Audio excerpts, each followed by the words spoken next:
whenever and wherever it happens. I'm Haslan Amin in Bangkok. This is Bloomberg. Making money isn't about drowning in emotions. It's about understanding what's actually happening. Markets are the best way to glean signal from noise, and that is what we try to do every morning. This is Bloomberg Surveillance. Technology is embedded in every aspect of our lives and laying the foundation for the future. From finance to defense, AI to entertainment, and from the road to the stars. Bloomberg brings you the latest stories of the people and companies pushing the tech sector to new frontiers. and the politics that shape global tech markets. I'm Caroline Hyde in New York. And I'm Ed Ludlow in San Francisco. Watch Bloomberg Tech every weekday. Only on Bloomberg Television. Middle East and Africa, vibrant resources and high-yield investment opportunities abound. Join me on Horizons Middle East and Africa for the stories, newsmakers, and insights from this exciting region. Now weekdays, only on Bloomberg.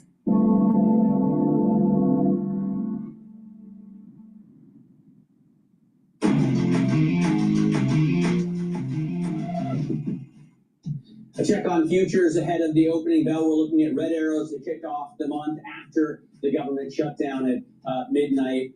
S&P futures down about 0.4%.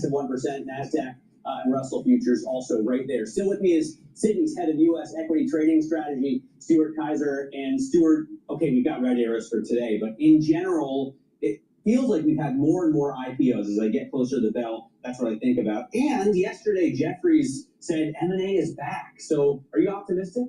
We're optimistic, fingers crossed a bit. I mean, M&A at the beginning of the year was such a popular, kind of investment theme. You could argue that corporate America and a lot of the capital markets kind of got shut down for 3 or 4 months, just given the tariff uncertainty around the tax and spending bill, and even immigration to some extent. So we've kind of put it out there as the sneaky bull case would be that corporate America begins to re-engage in the fourth quarter after kind of hibernating for 3 or 4 months. And that would be reflected in M&A and IPOs, but also potentially hiring and CapEx spending. As you know, a lot of these budgets are set at the end of the year.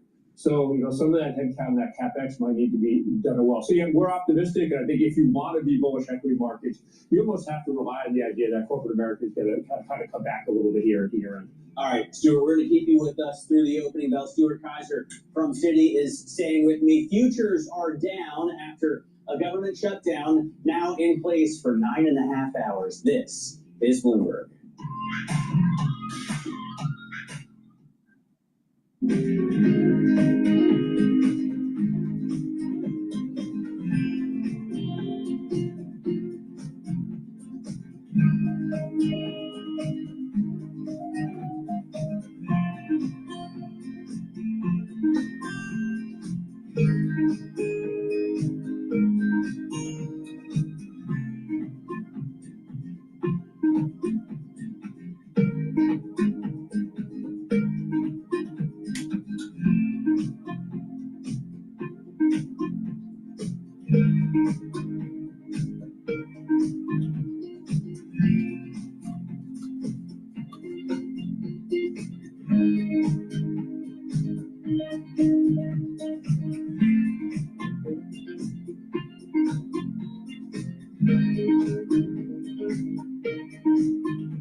I think people are paying attention now to what we're doing in a way that wasn't happening 5 years ago. I think the convergence, not just of the hardware investments, but the AI investments in particular, have been the real watershed for us in helping people understand why we've always believed having these devices be wearable and having sensors and having context in the world around you has been so important. And it's like, oh yeah, of course, now that you realize there's going to be a potentially super intelligent assistant that's operating there, you want it to have, for free, all the context on what you've heard, what you've seen, what you're doing, so it can help you the most out as you go about your day and try to accomplish what you're trying to accomplish. Right now? So we feel a lot of dedication on that. As many people as possible, certainly from the apartments that adjoin the area that will, starting there, which is going to take some time. I don't know what it is, 17 stories of the building, is that correct?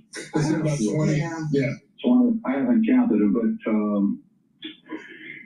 but that's a large enough section of the building to evacuate. It takes time. Whether the elevators are operating in the building, I don't know. Many of the people in these buildings have physical disabilities. It's difficult to get them out quickly. So the commanders on the scene make this evaluation as necessary.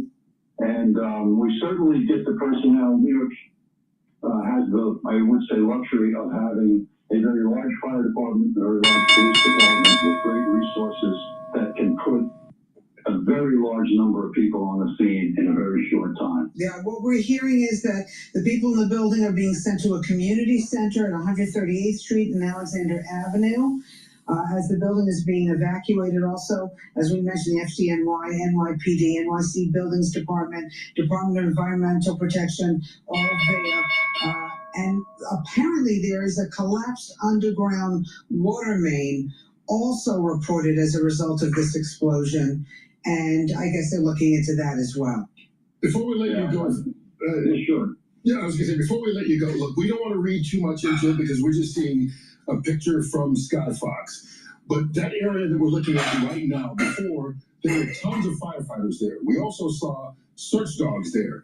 It appears that right now, all of the firefighters and the search dogs are gone from that area. Can we extrapolate from that that means that area has been cleared for looking for anybody who might be in the rubble, or is that too much to read into it?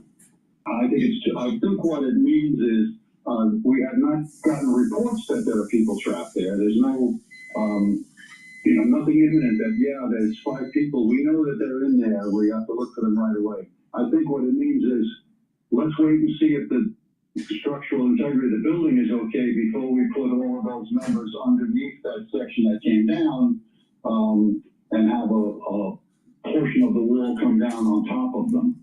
Needlessly. So I think there'll be a little wait while the stability is evaluated before members are put back in that section. Right, and we don't know if this building has had violations.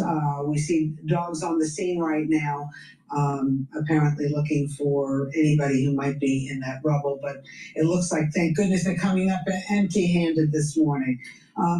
Commissioner Dan Nigro, we appreciate you lending your expertise to us this morning on Good Day New York. If you hear anything, please let us know. Thank you. Okay. Thank you for your insight. All right, we'll be back with more Good Day right after this. Are you sure? You tend to examine. All right, so we did want to share the very latest. As you can see, that first responders are still there on scene. Hello, my name is DrPaulCottrell, and we are doing a live stream on October 1st on Rumble, on YouTube, and my website, the-studio-reykjavik.com. 3 big things that are happening today. There was a gas explosion in the Bronx. The jobs data that came out today is poor. There were job losses, and the government shutdown is in effect. So it's going to be moving markets. Thank you for joining. I greatly appreciate it. Please share the links. Ask your social media to follow me. If you like the content that I do, help support the work. You can support the work many different ways. You can donate on my website, the-studio-reykjavik.com. You can donate through Stripe, PayPal, or Buy Me a Coffee. You can be a paid member to my Patreon channel or my Substack. You can also follow me on TikTok and X and GETTR. So there's many different ways. All the links are in the description of this video and all my videos. So please subscribe and help support the work that I do. All these videos are for free.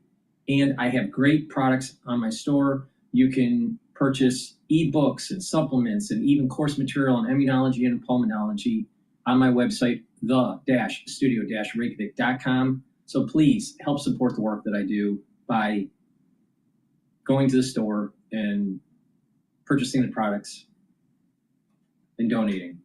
All of this is for free. All these videos are for free. I put thousands of videos out there. So please help support the work I do. Right, with that said, the market has opened up. The S&P 500 is at 6,670. VIX is at 16.47. Euro is trading at 117. Oil is trading at 61.57 a barrel. BITO is trading at 19.29. Bitcoin is trading at 117. Natural gas is trading at 3.3, and Oil is trading at 30.34.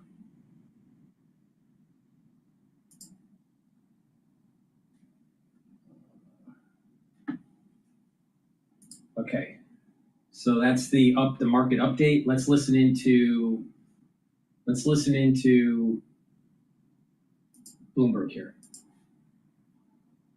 Wait, in Europe, kind of U-turned over the Atlantic and came back into the U.S. because wait, I can buy the U.S. market now at a 20% discount and have full exposure to that AI theme. So yeah, it's without a doubt what's the key driver of the market. AI power generation as well, one of our favorite themes, and we're still very positive. The power gen is crazy. We had an amazing story the other day on how much it's driven up electricity prices, but that just shows the huge demand.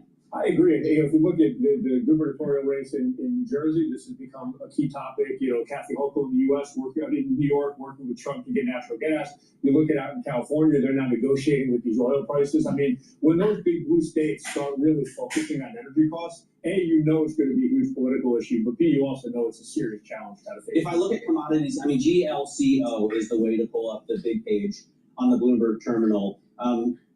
Gold at another record high right now, 38.74, and obviously with the dollar weakening, that makes a little bit more sense. But do you, as an equities strategist, do you advise your clients also to hold a little bit of this, or even the producers of gold? Well, it's funny you mentioned the producers of gold. I think that GDX is up almost 100% year to date. So you've gotten gold prices to a level where the operating leverage in the gold miners is now playing into it. To your point of the dollar, I think earlier in the year, people wanted to be short the dollar because of tariffs. There weren't any other currencies they necessarily wanted to be long, so they ended up in gold. The only thing that worries me a little bit about gold right now is no matter what scenario I put out there to someone who's bullish gold, they tell me gold is going up in that scenario. So it does seem like sentiment is really there. But kind of like crypto people, right? Exactly. There's no bad news. You're right about the GDX. It's actually up 128% year to date, so it's done incredibly well. Outside of this ETF, or outside of the AI and even the energy play, is there anything else that you like? I mean, do you have faith in the S&P 493 to be able to boost earnings as much as the Mag 7? I mean, we really hope so, because if you look at how the market has been performing lately, it's S&P 500 up quite a bit, Russell 2000 catching up, but the S&P 493 or S&P equal weight has actually lagged both of them. So it's very interesting. The belly of the market has kind of been really underperforming. And yeah, to your point, what you need there is a broadening out of EPS growth. We've seen little hints of that, here and there. But look, at this quarter and next quarter, we're really going to need to see that happening for that to work. Otherwise, look, at Mag 7 equally weighted, it was up almost 800 basis points, 8% last month. So we would love that trade to work, because I think that means earnings is broadening and the economy is very solid. It just hasn't happened, and I think it's a show me story right now. Stuart, great having you with us. Really appreciate the time you spent with us today. Stuart Kaiser is the head U.S. equity strategist over at Citi. Let's get a check right now on how the market is doing. Just a few minutes into the open, we're looking at losses, but only about 0.25% on the S&P. This is the move screen, which I think is the most dynamic way to look at the S&P 500. We got it arranged by points, so you're going to see on either end of the barbell really the biggest companies in the market. Apple is the biggest gainer right now, adding 7 points. And you've got then Eli Lilly, Visa, and Thermo Fisher Scientific. You're going to see some of these, Merck, for example, and Lilly, AbbVie, some of these companies coming up with Pfizer after the announcement that they made yesterday in the talk with President Trump. NVIDIA is the biggest loser in terms of point reductions, taking 4 points off of the index. You see Facebook there as well, Meta Platforms with Microsoft, JP Morgan, Broadcom, and Google holding the market down as well. In terms of the sectors that are moving right now, it's still obviously very early in the session, but you see healthcare the biggest gainer. And that's what I'm talking about with Pfizer, with Lilly, with Merck, all of these drug makers doing better, rallying on the news that we got yesterday in the press conference with the president. Utilities are also doing well, real estate and consumer discretionary. These are really defensive. Actually, all four of them really are defensive sectors. So when these lead, that's not really bullish. And you do see the market obviously weighed down by communication services. These are the big hyperscalers, financials, the big banks, industrials, and consumer staples. Now, coming up, the Fed lowering the stress capital requirements on Morgan Stanley. We're going to take a look at their decision, Plus, more on the government shutdown next. This is Bloomberg Open Interest.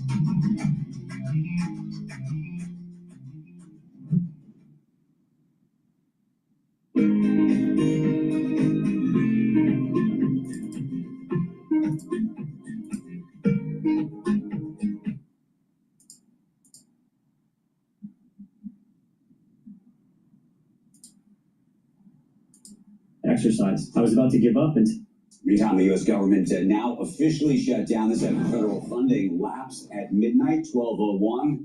Emily Wilkins was up at that hour. She joins us now with the latest from Washington. Good morning. Good morning, Andrew. Well, the big question in D.C. right now is how long this shutdown is going to go. The Senate did try and fail to pass a short-term funding patch last night. But interestingly enough, 3 Democrats voted with Republicans to keep the government funded. And Senate Majority Leader John Boone, he's hoping to get more today when the Senate will hold another vote to end the shutdown this morning. There are people there are others out there, I think, who don't want to shut down the government, but are being put in a position by their leadership that ought to make all of them very uncomfortable. Senator Catherine Cortez Masto was one of the Democrats to vote for the stopgap. She tweeted that she cannot support a costly shutdown that would hurt Nevada families and hand even more power to this reckless administration. She went on to say we need a bipartisan solution to address this impending healthcare crisis, but we should not be swapping the pain of one group of Americans for another. An estimated 750,000 federal workers are expected to be furloughed in this shutdown, and Trump did reiterate yesterday that he does plan to follow through on firing federal employees and potentially closing some programs. And so, guys, the question I guess now is how long it's going to go, and for the White House, what are their next moves going to be? Andrew? What do you think is on offer? That's the question. Meaning, what would have to happen to either pull some dams? What would be the sort of necessary ingredients at this point?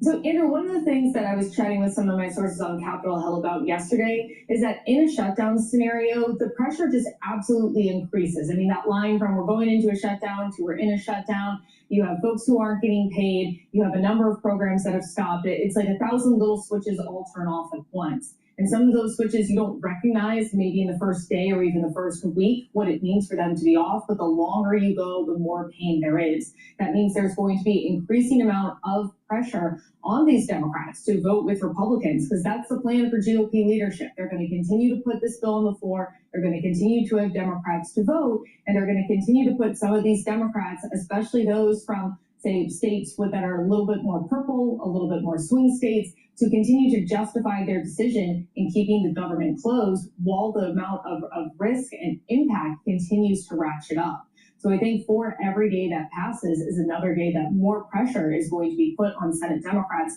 to try to find a way to get to yes, or to accept that they need to reopen up the government without having anything more than they currently have, which is just a verbal promise from Republicans that they will work with them on these tax credits. Well, that's what I'm wondering. And I wonder whether, in terms of just that very idea, that the pressure is going to ratchet up on them, but they're also not going to want to look like they did this for nothing.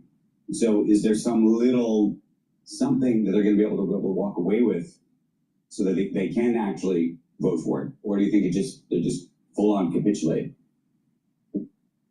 That's a really great question, Andrew. And I mean, obviously, Democrats went into this thinking that this would be a plus for them to shut the government down, either to extract a win from Republicans, or at least, as they've said, show fight. But you're right. I mean, the given wisdom with these shutdowns is that if you're going into one, you have to figure out how you're going to get out of one. And at this point, I don't think it's very clear exactly what that is going to be. Republicans are also holding firm that they're not adding any healthcare provisions to this, that they're just not going to be doing it until we get past a government funding shutdown. And I think one thing to keep an eye on is honestly the polls that come out of this. What are the American people thinking? Who are they blaming for it? We've seen that move the needle before in D.C. 55 is, you'd never see that in the House, the board collective. I mean, that's, you'd even call that a bipartisan attempt to pass the CR if you really were, if you wanted to say, because there were actually Democrats. Of course, I think Rand Paul went the other way, but I don't think, It was Democrats and an independent. Angus King, yeah. But he's a Democrat, functionally. But that is that's, you'd call that signs of no, except for Rand Paul, but that's a crack. 55, I was surprised by that. So I don't. I don't think that portends good things. Those are usually pretty. We should note there was. At Replit, we believe everyone should be able to create software without limits and without knowing how to code. Introducing Agent 3. Those are usually and we should note there was one Democrat who did vote in the House to keep the funding bill going, and there was one more who said that she was planning on doing so, didn't wind up actually casting a vote there. But I think that was a huge thing to come out of last night, is that there is sort of a crack here that's forming with Senate Democrats, and it's showing that not all of them are comfortable owning what's going to be happening with the shutdown and owning what the White House might do next in terms of these massive layoffs that they've been talking about. Okay, do you know where the most federal workers are employed, which states? So Maryland and Virginia are two of the big ones. And California is the biggest. So those three states between them have 6 Democratic senators. That's going to be putting a lot of pressure if this were to go on, if the furloughs actually come down, if the furloughs turn into more than temporary furloughs, it'll put a lot of pressure on those 6 senators in particular. Becky will be watching those senators in particular, and also I think you have to keep an eye on Nevada. You have to keep an eye on Georgia. You have to keep an eye on states and on lawmakers who are going to be running for re-election next year. Obviously, that's not every senator. They go a third. But for the third who are up and for those who are facing really competitive races, do they see shutting the government down as something that might impede their chances to get reelected? And do you see those members begin to cross the line and vote to keep the government funded? Healthcare is something that it's a real issue for a lot of people, and the Democrats are smart in that respect. I don't think it justifies closing the government down. The Journal's got a great piece about some of the Republicans already showing some feet of clay about the Medicare reforms that were in the OBBB. They're already, indicating, yeah, we understand, yeah, we might because they were uncomfortable with the backlash of trying to rein in Medicaid at all. Even as minor as that was, just slowing the growth of Medicaid, so that might be where someone, I wonder, did Trump, I wonder about the 3D game of chess. I don't know if he really plays that, but he could snatch defeat from the jaws of victory if he really goes slash and burn on all the federal employees. Then that would drum up. We'll go into the economy too. That would drum up support for. The jobs market is the one area we're watching most closely. Right. That every market person who says they have very positive thoughts about the market, the one thing that they say they worry about is the jobs market.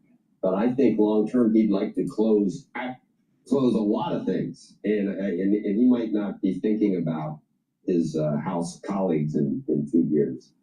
Or the 34 senators. Yeah, there could be some big announcements near term on permanent firings.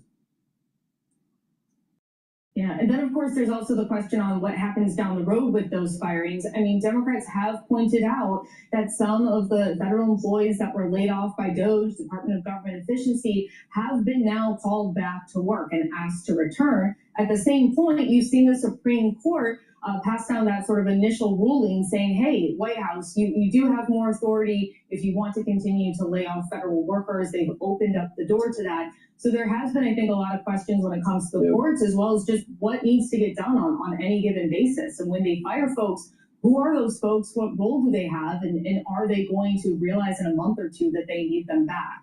That's what Democrats are betting on with this. But of course, as we're seeing here, a number of them are less confident about taking that bet. And both sides have issues where they can look in the camera and they can say things that are basically true, but seem like they're saying opposite things, but they're both a little bit right. Like, you can't, under federal law, cover illegal immigrants with health care, but you can have a state put it under their Medicaid coverage and get reimbursed from the federal government to cover the illegal. So they both get very vociferous and loud about, I'm telling you this is true. And they're just both exploiting sort of loopholes on where the actual truth is. So the poor public is like, I don't know what's true at this point. I mean, I thought that was a good breakdown. I mean, obviously with the Trump mega bill, we did see Republicans try to say, hey, we want to make sure that those who are getting Medicaid are the ones who, they're in the country legally, but they have green cards, they're immigrants who are going to be here for a while. So they did restrict the ability for some folks who are in the country legally, but maybe have a refugee status or they're on 1-year probation from getting a certain health care benefits. There's more than that. And so what Democrats want to do, they want to in California, yes, it's totally. everybody. I just wanted California is 1.6 Yes. million people that aren't supposed to be here. The green cards are not that we're able to. And so they're not getting fed. They're not getting, strictly speaking, they're not getting federal funds. That's the you get the provider tax from the hospitals. You use that to cover the illegals, and then you get reimbursed 90% federally, but it's not the same dollars. But it's all, as Steven said yesterday, it's all fungible. Anyway. A lot of complexities there. Please go to my store, the-studio-reykjavik.com, and get the very high quality soaps. They're made from structural nanosilver. You can get it in charcoal tea tree, lemongrass, also in peppermint and lavender. So please go to my store, get the structural nanosilver soaps, use them every day, especially during this fall and winter season. This fall and winter season is going to be problematic and you need to be prepared. So go to my store and get the structural nanosilver soaps. Very important. Please go to my store, use discount 5, and you get $5 off any order. If you spend $100 or more, you get a free gift until supplies last. All right, let's take a look at what's going on with AI and the workplace.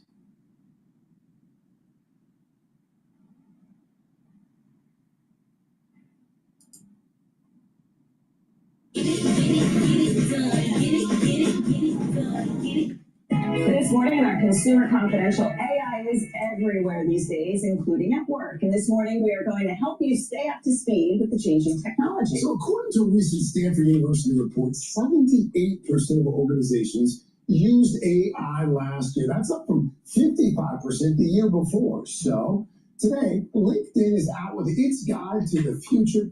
It's got to future-proofing your career. And here to walk us through is the editor-in-chief, one of our favorite guests, Dan Roth. Good morning. So we're looking at AI here. It's already reshaping the workplace. What are you seeing at LinkedIn? Yeah, so first of all, change is happening even faster than ever. So we are used to change at this point. 1 in 5 professionals are in jobs today that did not exist in the year 2000. If you are a data scientist or a customer success manager, those are new jobs.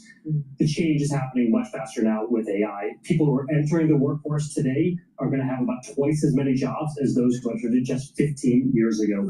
So now what's happening? People are very nervous about this. Our report shows that 41% of people globally are saying that they are nervous about the need to get AI, and 54% are saying that they are excited about what it could do to help streamline their work, but there's a lot of nerves here. I'm here to say, don't panic, just prepare. Well, on that note, can you talk about some of the jobs that are most affected by AI and then on the opposite end? Yeah, sure. So first of all jobs are being affected by AI. So our data shows that 85% of professionals are going to see at least a quarter of the skills that are required to do their job change because of AI. So even in the job that you're in, you're going to have to learn entirely. Is it just entering data for whatever they're doing? No, it's like changing how you write reports and how you talk to people and how you get information and what is required as the output of your job. So some jobs are already totally being affected. You can see in this list, media, marketing, engineer, HR, anything in arts and design, already massive changes in the skills that are required to do that job.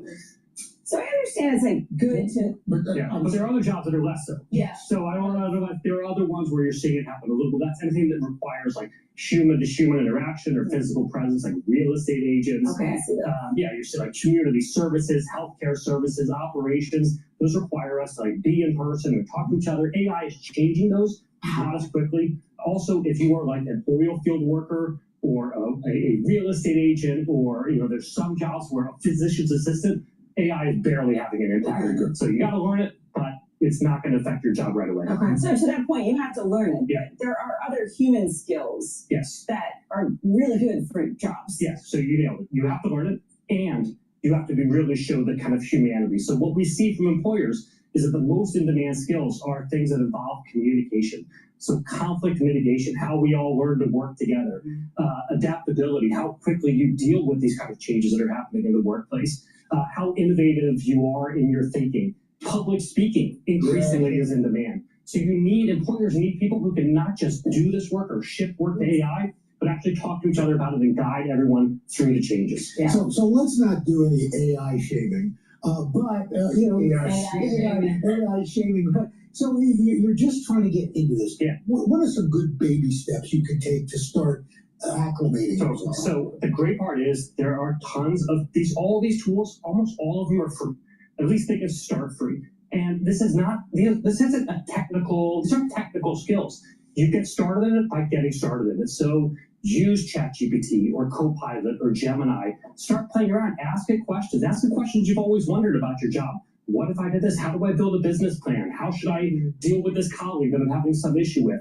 Just get started. There are 1 million free courses out there. When I say courses, these are not, you have to sit down in front of your computer or like become a Ph.D. It's just learning from someone who's already maybe a year ahead of you in these skills. Take those shots, but really the key is just getting started. I was just about to say, I just think it's intimidating. Yeah. You're AI and you're just like, ugh. But I think once you try it just a little bit. It's less, so it's not like learning a new language. Yeah. It's like kind of learning something with a friend. It kind of helps you along. Like I was making a cocktail or something, they had to make it for a group of people. Yeah. Ask it to scale it up for 25, and they gave me the measurement. Maybe there you go. Like that. And they can talk easier. I was just going to say,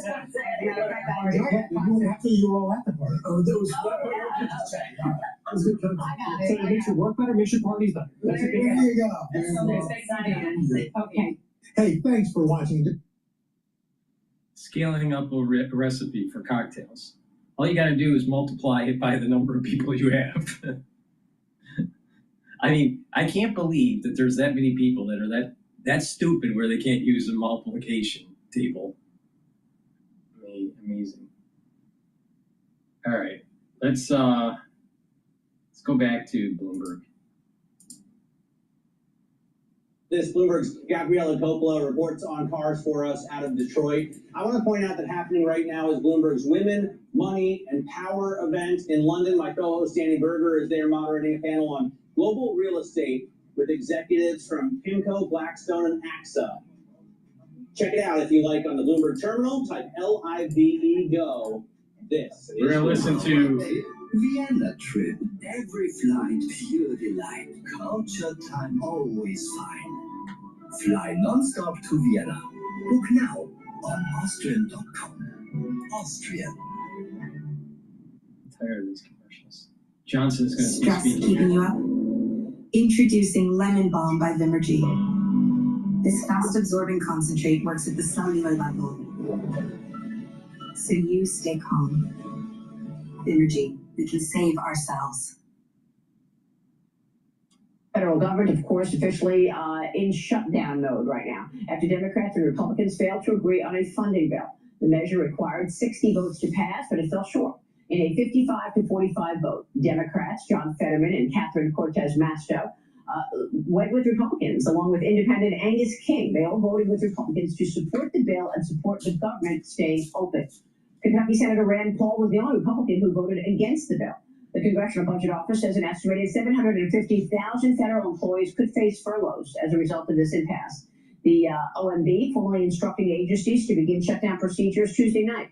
Another memo expected today. This marks the fourth government shutdown this century. The first since 2019, a record 35-day standoff over border wall funding. That was in 2019. Joining me now is the Speaker of the House, Congressman Mike Johnson. Mr. Speaker, it's great to see you this morning. Thanks so much for being here. And I know you've had a lot going on overnight.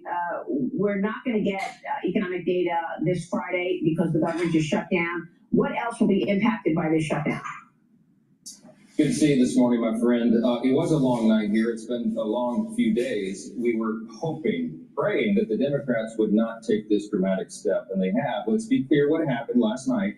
44 Senate Democrats rejected a clean, nonpartisan continuing resolution to keep the government operating. They decided that it would be more important to give health care to illegal aliens again instead of keeping critical services running for the American people. That's what happened. So real people are going to be affected. About half the civilian workforce, federal hardworking Americans who work for the federal government, will be furloughed. We'll have troops and border patrol agents who do have to go to work, but who will not be paid. You're going to have critical services to women, infants, and children through the nutrition programs that will now be halted. You're going to have FEMA that can't renew flood insurance programs while we're in the center of hurricane season. I mean, it's really incredible that they took this step, and I want to make something very clear at the outset here, Maria. There is one reason, and one reason alone, that Chuck Schumer is leading the Democrats off this cliff. He is trying to get political cover from the far left corner of his base. He's afraid of a challenge for his Senate seat by AOC or someone like that. And that's why he has changed his tune. Everything he said for his entire career in Washington for decades, that shutdowns would be dangerous and reckless and irresponsible. He's now changed his tune to give himself political cover, and that's exactly what's going on here. That's incredible. There were two Democrats who actually sided with Republicans to keep the government open, and I spoke with one of them, Pennsylvania Senator John Fetterman, on Sunday, who told me then that he would not vote against keeping government open. Here's what he told me Sunday. Watch. It is always, always wrong to shut our government down. That is a core responsibility. I'm always going to vote against those things. And if it's the Republican side or now it's our side, especially with the kinds of chaos that we are facing after Kirk, and now there's a Cat 5 storm that might hit our nation too. Now, and you're willing to threaten her down. I was the only Democrat voting against that. And now that CR was the same CR from the Biden administration as well too. Right. For me, I'm a big believer of if you want to change the policies, win elections, and that's really the way democracy works. So, Mr. Speaker, the Senate will vote again today on both the House-passed CR and the version introduced by Chuck Schumer. Do you think a breakthrough could be possible today or no? Well, I certainly hope so. We already saw a bit of the beginning of a break, I think, last night with a couple more joining. What Senator Fetterman said there is exactly right. That interview you had with him has been sent around the world because there's so much common sense there. And what he was referring to is the fact that his colleagues, Democrat colleagues, have always supported continuing resolutions. In fact, Maria, the actual number is 13 times. In the previous 4 years under the Biden administration, there were CR situations, and they all voted yes. Why? Because they wanted to keep the government open because they knew how dangerous and damaging it would be to the American people. And now they switched their tune because they're trying to play politics. President Trump has said, he could use this as an opportunity to further cut government and turn some of those temporary furloughs into permanent job cuts. Speaker, can you assess what you're expecting in terms of the job cuts and how severe they could be? Yes, and the president and I have talked about this at great length. While a shutdown is very damaging for real American people who depend upon government services, it can provide an opportunity to downsize the scope and the scale of government, which is something that we've all always wanted to do. And so in a way, Chuck Schumer has now handed the keys to the kingdom to the executive branch under President Trump to do some things that we would not otherwise be able to do because we would never get Democrat votes for them. Now, Russ Vought is in charge, as you know, of the Office of Management and Budget. And it is his responsibility to look at all of this and make very difficult choices. He gets to decide now what services are essential, what programs and policies should be continued, and which would not be a priority for taxpayers. That is what is about to happen, and Chuck Schumer has allowed that. And so from his political perspective, it's a pretty massive backfire. And there's a real opportunity for government to work more efficiently and effectively for the people if those decisions are made. Well, I mean, it has to be stressed that this is the same continuing resolution that they voted for under Biden. And so what's changed now? President Trump is the president. Is it all just about fighting Trump? It appears that way. And again, giving Chuck Schumer personal political cover in New York because he's afraid he's going to be challenged from a socialist. Okay, he acts like a socialist himself, but he's not far enough left for the base that's arisen there.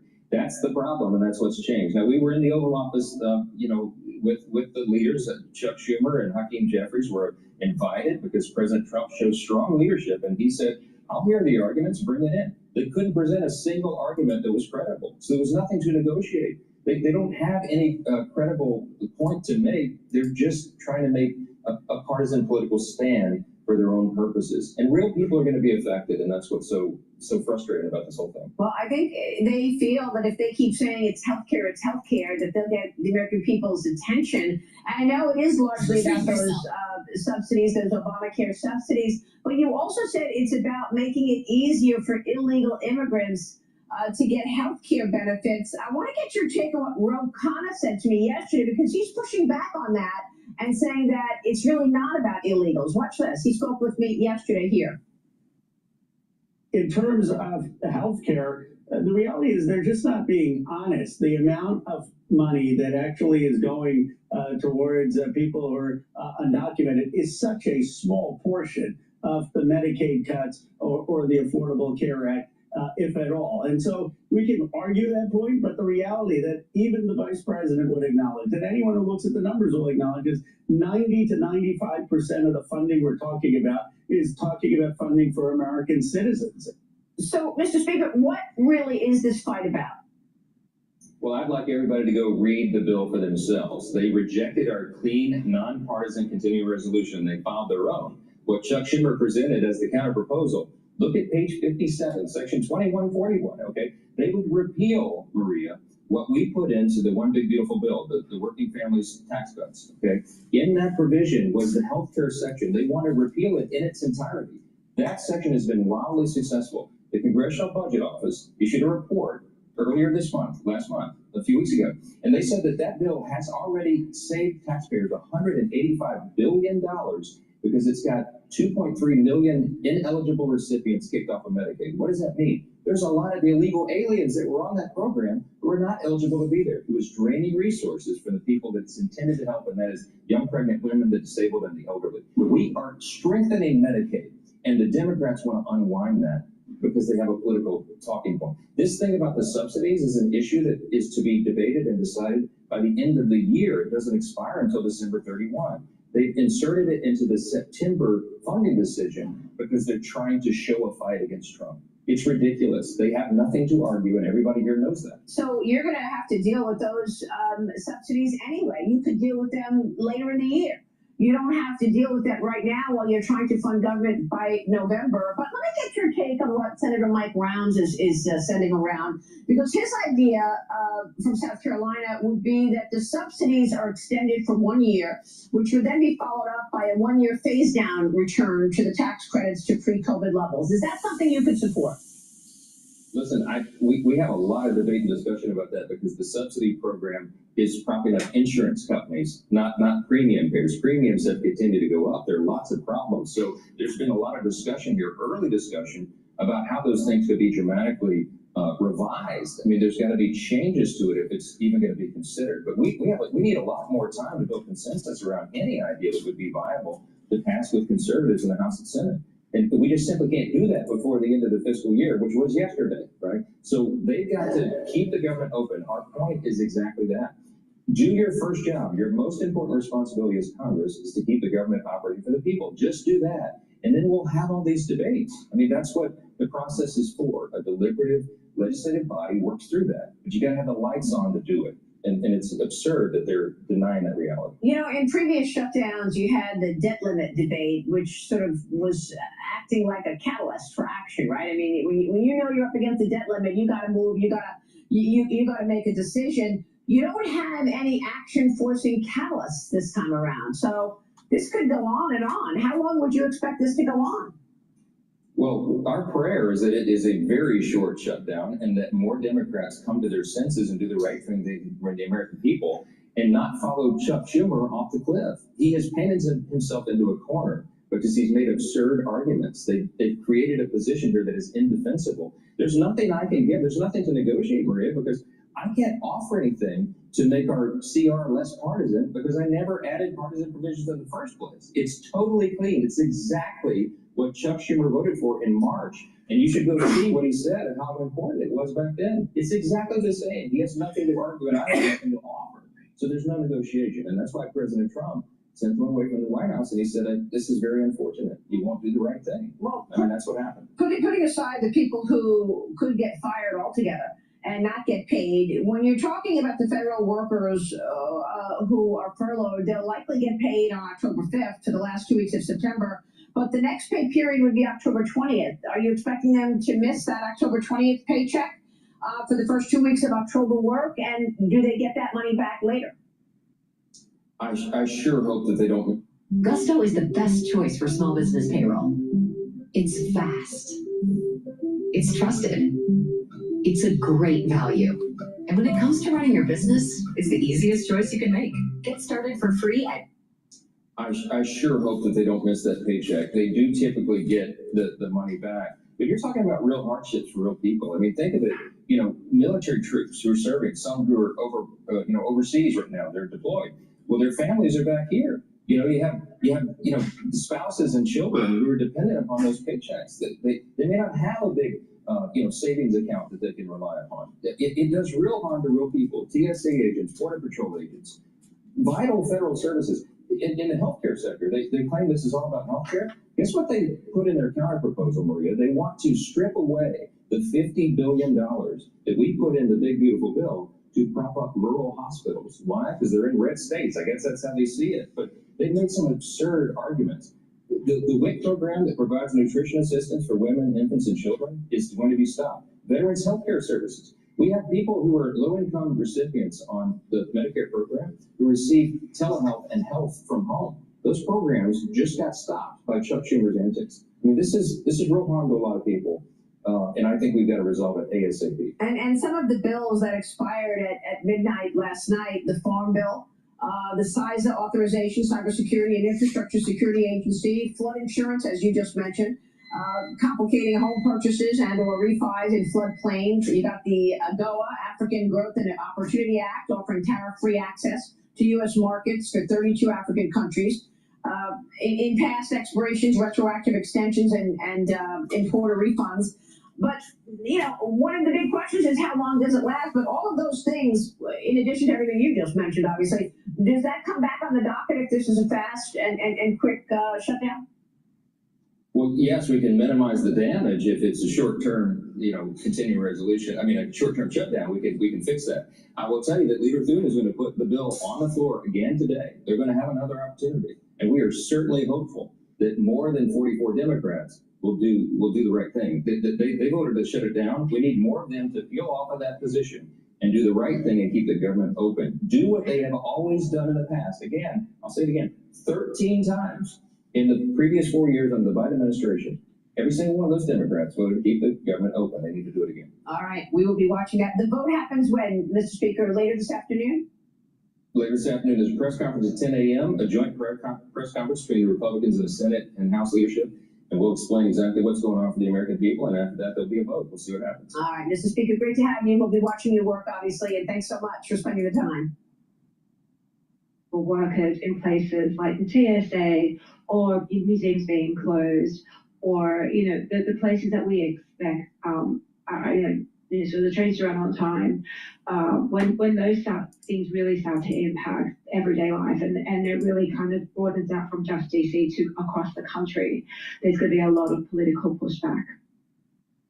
Yeah, a lot of political pushback, although Americans have gotten pretty familiar with these shutdowns. They usually don't last very long and everyone kind of moves on with their life. Jamie, you cover national security for us. And of course, yesterday we had the President and the Defense Secretary, Pete Hegseth, addressing hundreds of the U.S. military's top generals. It was a rare in-person meeting in Northern Virginia. What was the big takeaway from that for those who didn't catch it?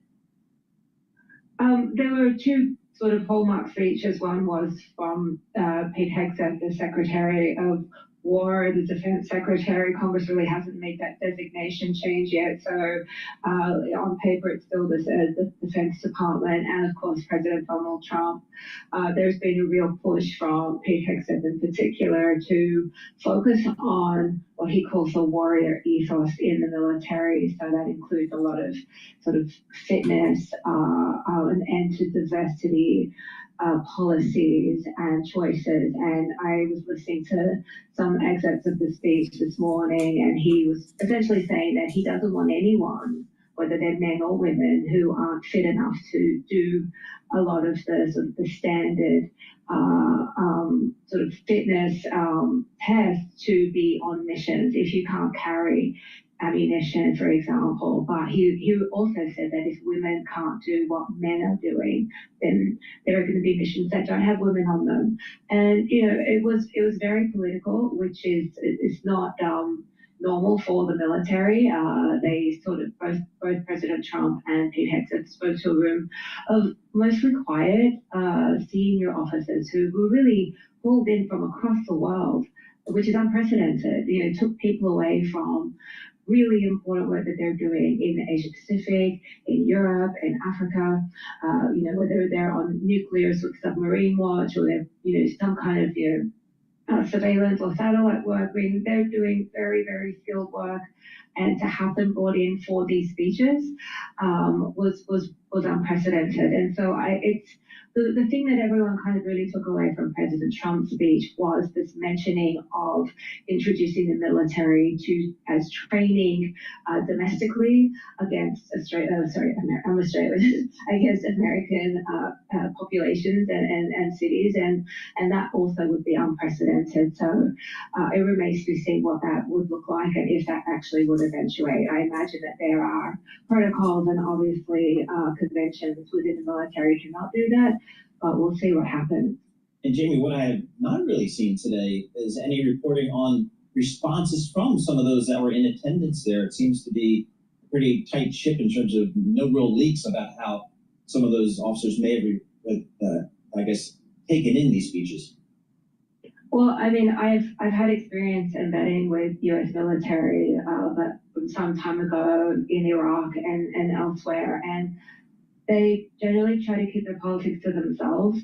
Our Pentagon colleagues our colleagues who cover the Pentagon, I'm sure, are hearing much more than you and I are at the moment. But the military really does kind of pride itself on being apolitical. There are conservative and liberal officers who serve, and I'm not surprised that you're not hearing a lot about that right now, and you're probably hearing more from people who had served and are now outside of the military than the people who have to go back to their stations, and then also their leaders. They need to also, sort of lead forward as well, and they have a lot of people that they're responsible for, and so I think that they all really take their responsibility very seriously, and I think that they've tried really hard to keep politics out of the mission, which is to protect American national interests and keep Americans safe. Jamie, final question to you. We started with the shutdown, so let's end with the shutdown. How does the government shutdown impact the U.S. military? Do active duty service members get paid, or do they kind of continue serving without pay? They continue serving without pay, and that's going to be a particular pressure point that the Republicans will use as they continue to blame the Democrats for this impasse and the refusal to agree to pass this continuing resolution. We're going to see a lot of moments and opportunities for both sides to be able to win political points, and that's going to be a particular pressure point that we will see going forward. All right, Jamie, thank you so much. Jamie Tarabay, of course, covering national security for us here at Bloomberg News in Washington, D.C. Please go to my store, the-studio-reykjavik.com, and get the toothpaste that I have. This is a structural nano silver toothpaste. It'll whiten your teeth, freshen your breath, help with your gum line health, and reduce inflammation at the gum line, and neutralize. It's really important to take during the fall and the winter. You should be using this all year round, but really important to use it in the fall and the winter to neutralize what's coming. Super important. I can't make it more obvious to you. All right, please get a few tubes of this toothpaste from my store. Be prepared. You're going to need it. Use discount 5 and you get $5 off. Also, Zeolite. Zeolite will help to detoxify your body. By detoxifying your body, you're helping your immune system and your endocrine system, your kidneys, your bladder, your liver, even your brain function. So detoxifying your body is super important. Zeolite, take 3 small drops underneath your tongue, drink filtered water, do that every day. And what that'll do is it'll bind to the toxin and allow you to urinate it out in about 6 to 8 hours. By detoxifying your body daily, you're going to be healthier. So please go to my store and get the Zeolite. Super important to do especially during the fall and winter, because you're going to really need a very powerful, supercharged, boosted up immune system. So please go to my store, the-studio-reykjavik.com. Let's listen into CNN's perspective on the shutdown. Finger pointing going on. Democrats want to include an extension of Obamacare subsidies that expire at the end of the year. Republicans have refused to negotiate on subsidies unless Democrats first agree to a short-term resolution that would fund the government for 7 weeks. Let's go to Renee Marsh to get a rundown of who might be affected by the shutdown. Renee. That's right. We're just hours into this shutdown, and this morning, thousands of federal workers are now furloughed. I want to give you a snapshot on just how many at various government agencies. We have a full screen there, which has a breakdown of a variety of agencies. More than 11,000 at the FAA and several others are now furloughed. We know that the longer this will drag on, the more painful that this will be for Americans. There are essential programs and services that will continue despite the shutdown: Social Security and Medicare benefits, unemployment, jobless benefits, the National Weather Service forecasts and warnings that will continue. Veterans medical services, ICE immigration enforcement, Custom and Border Protection, and TSA are all considered essential employees. So they will have to continue to work without pay for the duration of this. And the same goes for air traffic controllers. So if you have a flight right now, you should be okay, but there's a caveat. The longer things drag out, circumstances may change. John, I covered the 2018 to 2019 shutdown, and that lasted 35 days. And we saw TSA and the air traffic controllers call out sick after missing multiple paychecks, and that sparked delays at airports across the country. So again, depends on how long this lasts. Passports and visas will still be processed, but that may take longer. IRS operations will continue, and so will mail delivery. But here is what is compromised.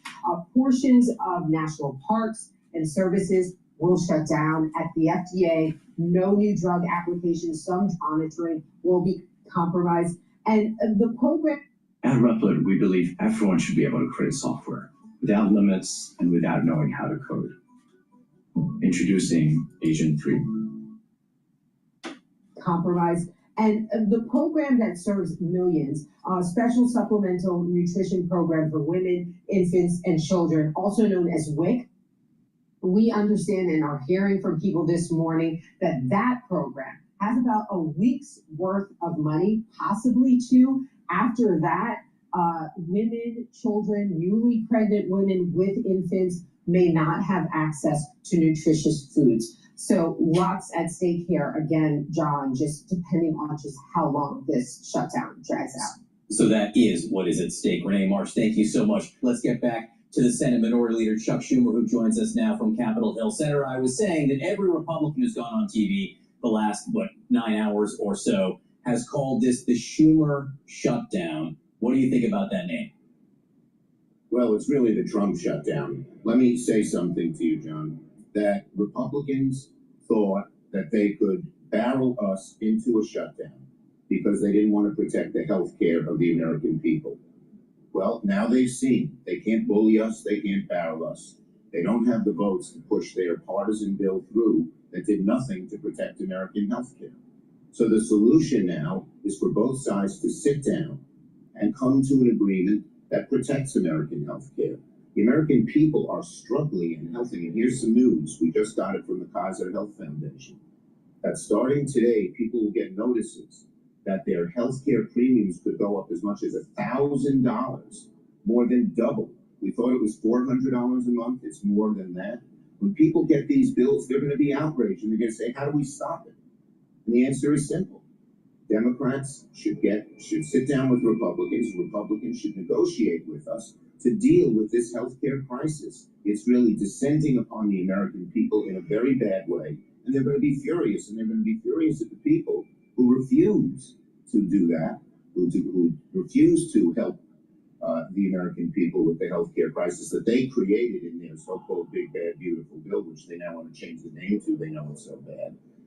And we can solve this.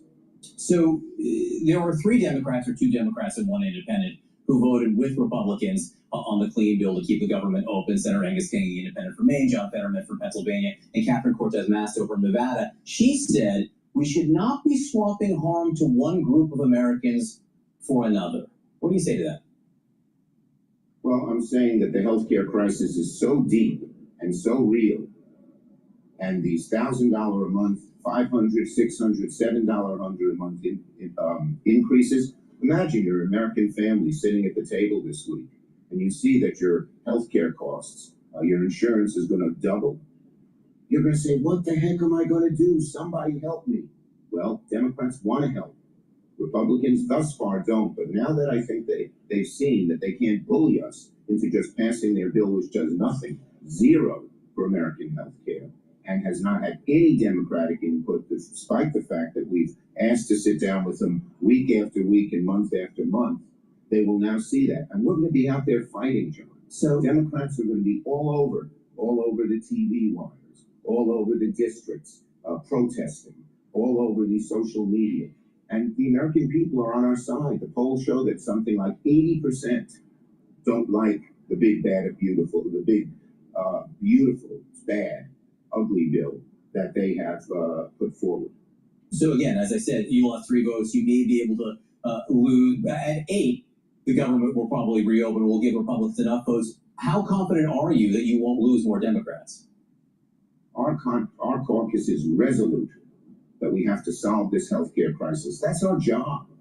When something really afflicts the American people so badly, it's the job of senators on both sides of the aisle to come together. And here's what we hope. Now that the Republicans have seen they don't have the votes, they've done it twice, they will sit down and negotiate in good faith. Even when we talked to President Trump at the White House, he knew that the increases, these dramatic increases in people's health care insurance was going to hurt him. And he said that.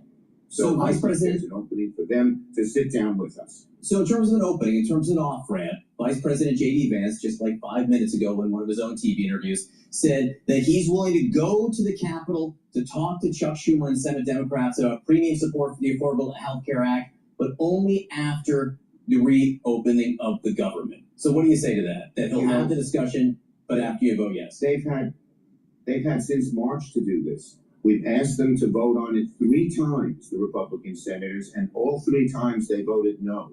We need a real answer now.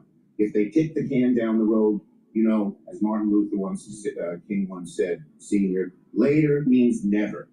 They know this is a crisis. They keep, you know, they don't want to talk about it, so they keep putting up this false stuff that illegal, undocumented immigrants will get this. No, the law is clear that no Medicaid, no Medicare, no ACA can go to any undocumented immigrants, but they keep bringing that up because they're afraid to talk about the real issue. Talk about it now. One of the things that Republicans are also doing, and they're doing in the White House press briefing, it's a running sound of Democrats talking about shutdowns in the past, including sound of you. This is the type of thing you've said about shutdowns in the past. Let's listen.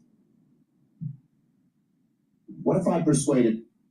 Imagine drifting off to 5-star sleep every night. Make that dream a reality with a top-rated mattress from Raymore Flanagan.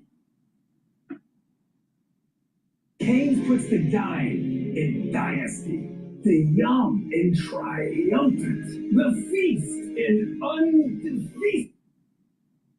What if I persuaded my caucus to say I'm going to shut the government down? I'm going to not pay our bills unless I get my way. It's a politics of idiocy, of confrontation, of paralysis. Shutting down government over a policy difference is self-defeating. We can never hold American workers hostage again. While the CR bill is very bad, the potential for a shutdown has consequences for America that are much, much worse. Therefore, I will vote to keep the government open and not shut it down. That was you 3 times. Now, that was in, go ahead. What's it for this time? Yeah, that was in March, John, before they had done these horrible things to health care, before they had introduced these rescissions, which would allow them to ignore the budget process. And the bottom line is, when I was majority leader, we had 13 times to vote on the budget. Do you know why there was no shutdown? We sat and negotiated with the Republicans every time. They got some things, we got some things. They did not negotiate at all. They refused, despite repeated entreaties by Hakeem and me, to go to the White House to sit down with Thune and Johnson. Look, if you want to know who wants a shutdown, look at the House. Johnson had the House adjourn all this week, so they couldn't even if the Senate had come up with a solution, they couldn't vote on it. But now that they've seen they can't bludgeon us, they can't roll us, hopefully they're going to sit down and negotiate now, not kick the can down the road, which they've done. It's been 45 days, and they've never done anything. The senators, everyone in Congress right now on the Republican side is really pointing the finger squarely at you personally. And one of the things they're saying is this is about politics in New York, that you might face a primary from Congresswoman Alexandria Ocasio-Cortez. And she was actually asked about this last night. Listen to what she says. I saw some Republican members of Congress saying, oh, well, if we have this shutdown, it's because of AOC. Well, if that's the case, my office is open and you are free to walk in and negotiate with me directly. Because what I'm not going to do is tolerate 4 million uninsured Americans because Donald Trump decided one day that he wants to just make sure that kids are dying because they don't have access to insurance. What about the politics on the left? I agree with her. The politics is with the American people. The American people are getting clobbered by these bad healthcare decisions by the Republicans. And it is up to the Republicans and Trump to do it. Our motivation, my motivation, is to do my job. When people are having a real crisis, when they're seeing their healthcare premiums go up close to $1,000, when it's not only the people on ACA, but everyone else's premiums who will go up as well, our job is to protect them. That's what we're doing. The way out is bipartisan negotiations. We hope the Republicans will do that soon and now. Thank you for being with us.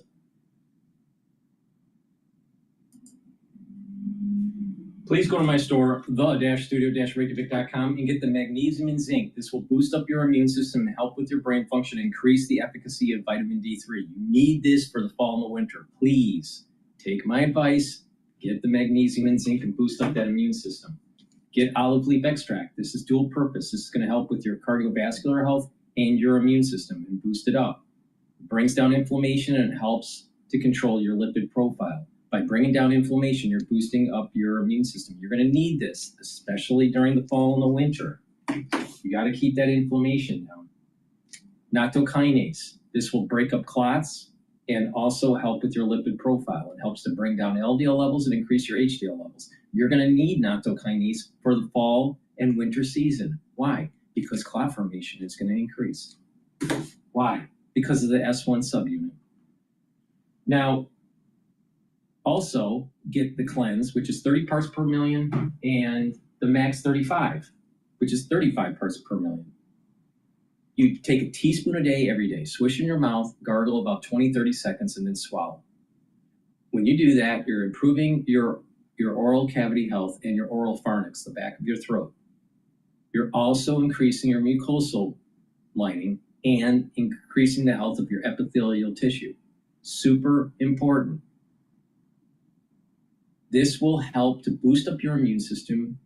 You should be doing this every day as part of an anti-aging protocol, but you should definitely be doing this through the fall and the winter season. If you or someone else is not feeling well, take a tablespoon or two a day, swish it in your mouth, gargle 20-30 seconds, and then swallow it. It's a tablespoon or two a day. Once everything's all clear, then go back to your maintenance dose of a tablespoon or two a day. This will help to boost up your immune system and to neutralize. It's really important to take it during the fall and the winter. Please go to my store, the-studio-reykjavik.com. Be prepared for the fall and the winter in the United States because it's going to be problematic. All you got to do is pay attention to the wastewater data that's coming out and the positivity numbers that are coming out. And almost every state has an issue. So please pay attention to me. It's going to be problematic. You need to boost up your immune system.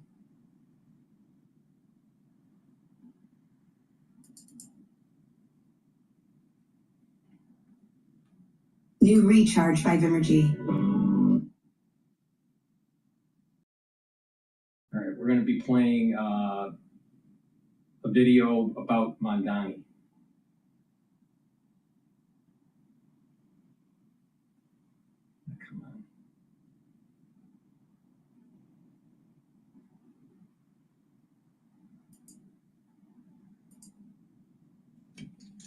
Welcome back. New York City Mayor Eric Adams is out of the mayoral race. He dropped out earlier this week as we are now 34 days away from the election in the Big Apple.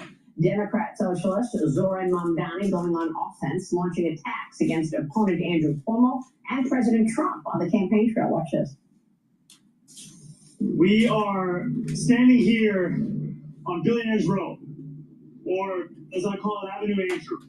While I'm fighting for Eric Adams' voters, Andrew Cuomo is fighting for Eric Adams' donors. New York City deserves better than yet another mayor bought by billionaires. He is being funded by Trump-supporting billionaires, by the very people that have funded Donald Trump's return to the White House. I think Donald Trump is going through the stages of grief. I think the first stage was denial, that we could ever be on the precipice of winning this race. I think the stage that he has now reached is somewhat of acceptance, yet he continues to ask himself what he could do to stop our campaign. The latest Fox polls find Mamdani still holds a double-digit lead in a hypothetical three-way race between himself, Andrew Cuomo, and Republican Curtis Sliwa.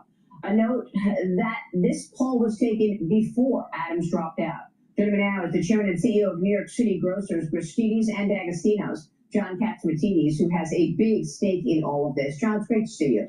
Well, Maria, it's always good to be with you, and a lot of things happening. I think we have 33 days left to the election, and a lot of New Yorkers, especially in the real estate industry, is panicking because they're afraid that if they have $1 billion worth of real estate tomorrow morning, 32 days from now, might be worth a half the price.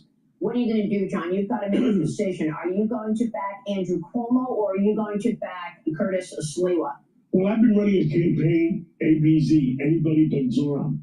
And right now that Mayor Eric Adams is out, and I think he's doing an unfair thing. He never got any finance control with money, and still we don't know why not. It's a Democratic town. I think President Trump has said that it's more likely that Cuomo beats Zoran than anybody else. So you're going to get behind Cuomo? Well, I think that anybody but Zoran, if Cuomo has the best chance of winning, then I would support him.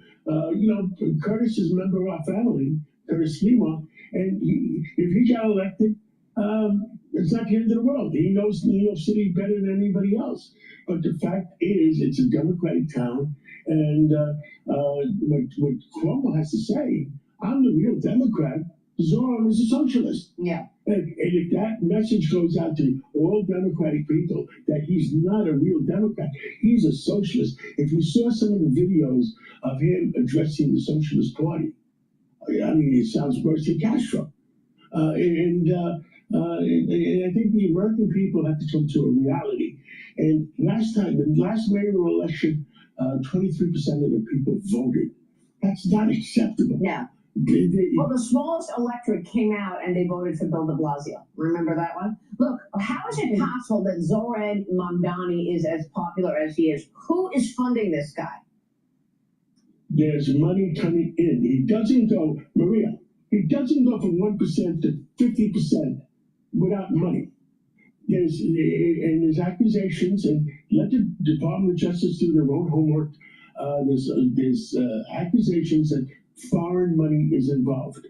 The joke we told last time on the Fox was we bought Manhattan Island from the Indians for $24. Some foreigners are trying to buy it back. Wow. No, there is foreign money involved. If they can prove that he knows it was foreign money, don't forget, his mother's movies are funded by the Qataris. Yeah, that's a good point. Actually, the reason that we're watching this race so badly and so closely is because this is where the Democrat Party is going. Well, they said, the Socialist Party has said, we will take over the entire Democratic Party by 2028. And the Democratic Party has to, the common sense, there's common sense people in the Democratic Party. Yeah. They have to say enough is enough. And somebody has to have the courage to put their foot down. But John, this is the future of really what's happening with the Democratic Party for sure. I mean, if you look what Trump tapped into when he was running, I feel that he's tapping into the same type of movement, but on the other side. 110%. Yeah. There's subversion. Foreign money is coming in here trying to they are trained, by the way, Maria, they are training 30 other people similar to Mondani to do other cities. Mm-hmm. And our Homeland Security and whoever is doing their homework has to work harder and keep track of this, because we're going to lose our cities. Well, he claims that he is going to rein in affordability for citizens. Americans are still seeing high prices at the grocery store. What do you want to tell us? Fidel Castro said the same thing. And Curtis were down there we're in Cuba with Fidel Castro. Yeah. And the shelves are empty. The problem, you have a great smile. Fidel Castro had a great smile. Wow. And Well, the August CPI showed overall food prices up 0.5% month over month. Food prices at home up 0.6%. Food away from home up 0.3%. So what do you say about getting relief at the grocery store? And how does that change if, in fact, Mamdani's wish of government-run grocery stores comes into play? What does that mean for Mercedes and D'Agostino? Government-run grocery stores don't work. The place in Kansas City blew through $20 million, and they were broke. Atlanta is doing the same thing, and they don't work. At what point is the DA going to arrest anybody that's stealing in a government store? He doesn't arrest anybody stealing in our stores right now. So, I mean, what the heck is going on here? Now, at one point, Mamdani said that he would have Netanyahu arrested if Benjamin Netanyahu was seen in New York. I'm wondering what happens in terms of the culture of New York. You look what happened in London. You go to London right now, you feel like you're in Qatar or Saudi Arabia with the kind of activity and women all covered up. I mean, do you think there's a chance that can happen in New York as well? Well, that was the mission of the previous administration. Let people in like no tomorrow. Yeah. The real reason for Brexit, the real reason for Brexit is the British woke up one day.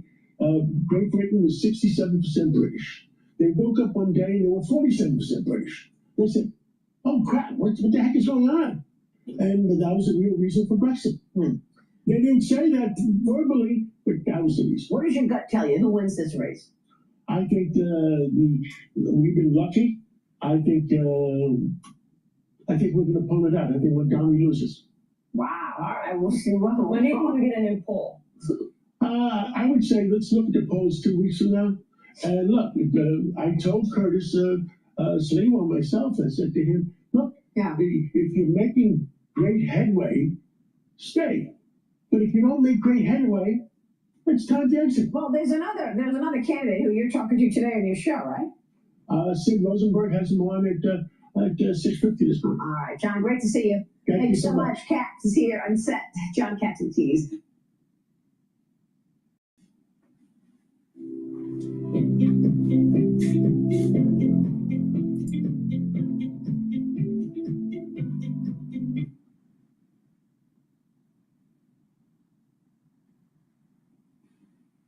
All righty, let's see. What's the next? All right, J.D. Vance calls out Democrats' hypocrisy.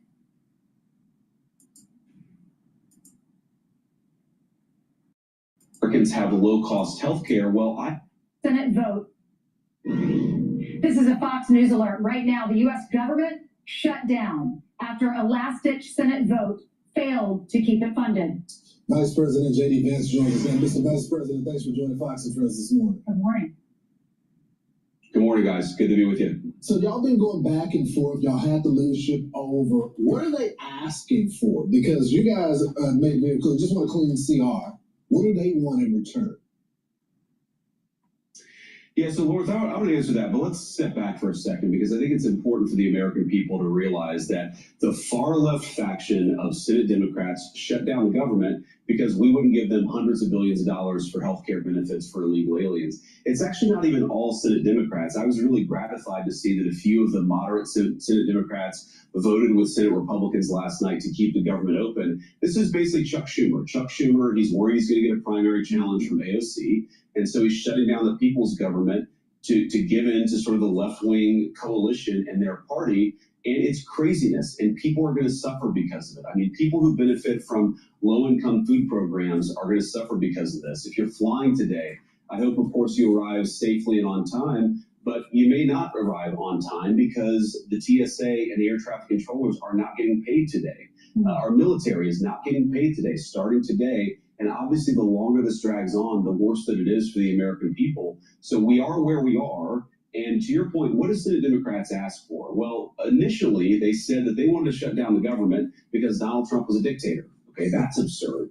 Then they said they wanted to shut down the government because they wanted hundreds of billions of dollars for healthcare benefits for illegal aliens. That, of course, is also absurd. And now they're saying they just want to work on ensuring that Americans have low-cost healthcare. Well, I agree with them. Of course, we all want to ensure that Americans have low-cost healthcare. So let's work together on that. You don't shut the government down. You don't take the government as a hostage because you want to engage in a negotiation about healthcare costs. Let's do that negotiation, but let's do it in the context of actually opening the government and ensuring those essential services are actually provided to the American people.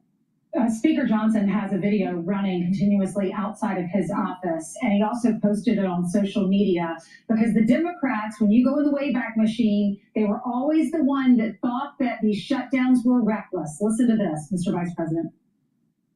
It is not normal to shut down the government when we don't get what we want. If the government shuts down, it will be average Americans who suffer most. A government shutdown means seniors who rely on Social Security could be thrown into chaos. Families will be hurt. Farmers will be hurt. It's the service members who will work without a paycheck. It's the firefighters who will be furloughed. This shutdown, you know who's going to feel the pain? You know what hurts? You. Everyday people. And the most vulnerable. Seniors, veterans, working families, hungry kids, y'all. Well, then why didn't they vote to continue the funding?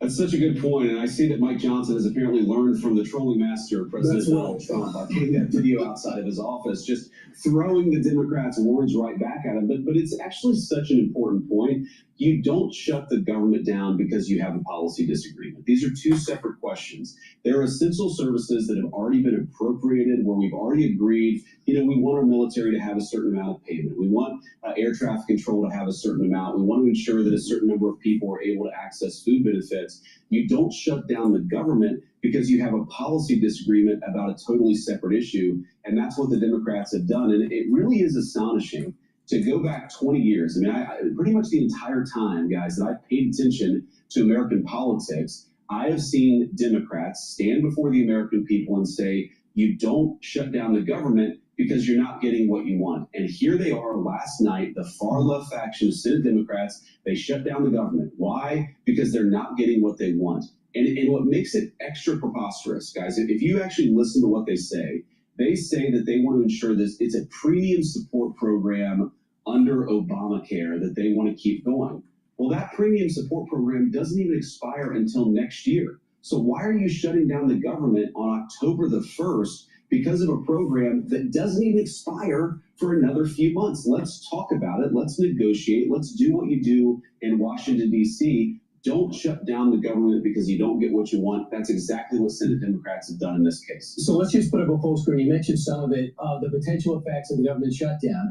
Mass furloughs, federal employees and active duty military members don't get paychecks. We have travel delays. You mentioned TSA, Social Security and SNAP and WII and WIC applications, delays in Medicare and Medicaid payments, some VA services and career counseling. So these are some of the things that will happen. Smithsonian could be closed, National Zoo. I hope someone feeds the animals, but we're not going to be able to see the animals. Can we talk about another thing that could be happening? Could Democrats begin to crack? Now, Rand Paul's on his own planet for some reason, doesn't want to vote for anything, but Fetterman, Masto, Cortez Masto, as well as Angus King, all voted with the Republicans in the Senate where you used to work. Are you hearing there could be other Democrats who don't want to go through this before the weekend and vote with you?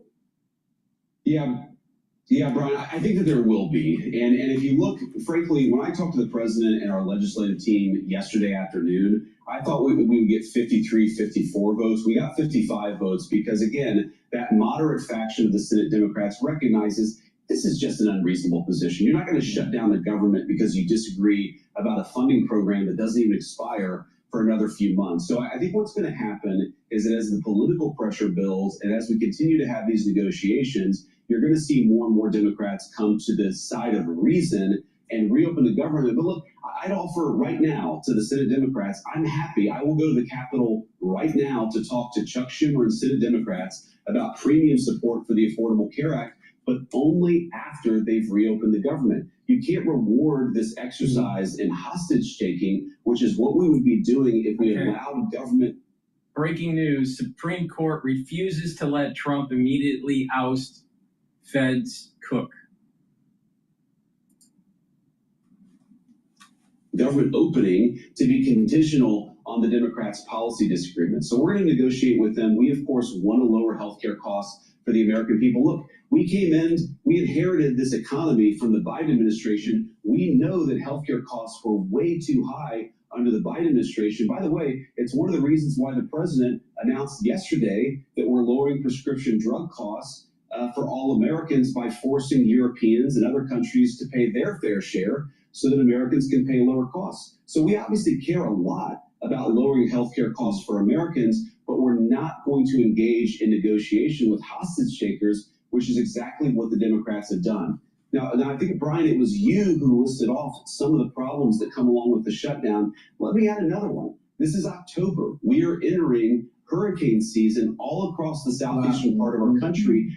Flood insurance for a lot of the people who are suffering from hurricanes or could suffer from hurricanes is going to disappear because the government is shut down. Let's reopen the government. Let's fix some of the core issues that exist for our country. And then let's negotiate about the Democrats' healthcare policy ideas, which we're happy to do, but only when the government is open. Well, Mr. Vice President, one of the lies that continues to be told is that they're not giving funding to illegals' health care. Can you explain to our audience why that's not true?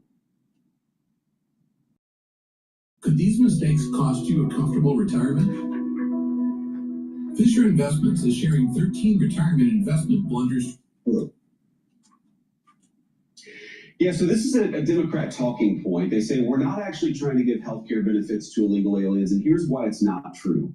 There are two Biden-era programs that explicitly gave the taxpayer health care money to illegal aliens that we turned off when President Trump took over in January. Program number one is there's a lot of emergency health care at hospitals that are provided to illegal aliens. That was funded by the federal government. We turned off that funding because, of course, we want American citizens to benefit from those hospital services, not to be taxed and then to have those hospital services go to illegal aliens.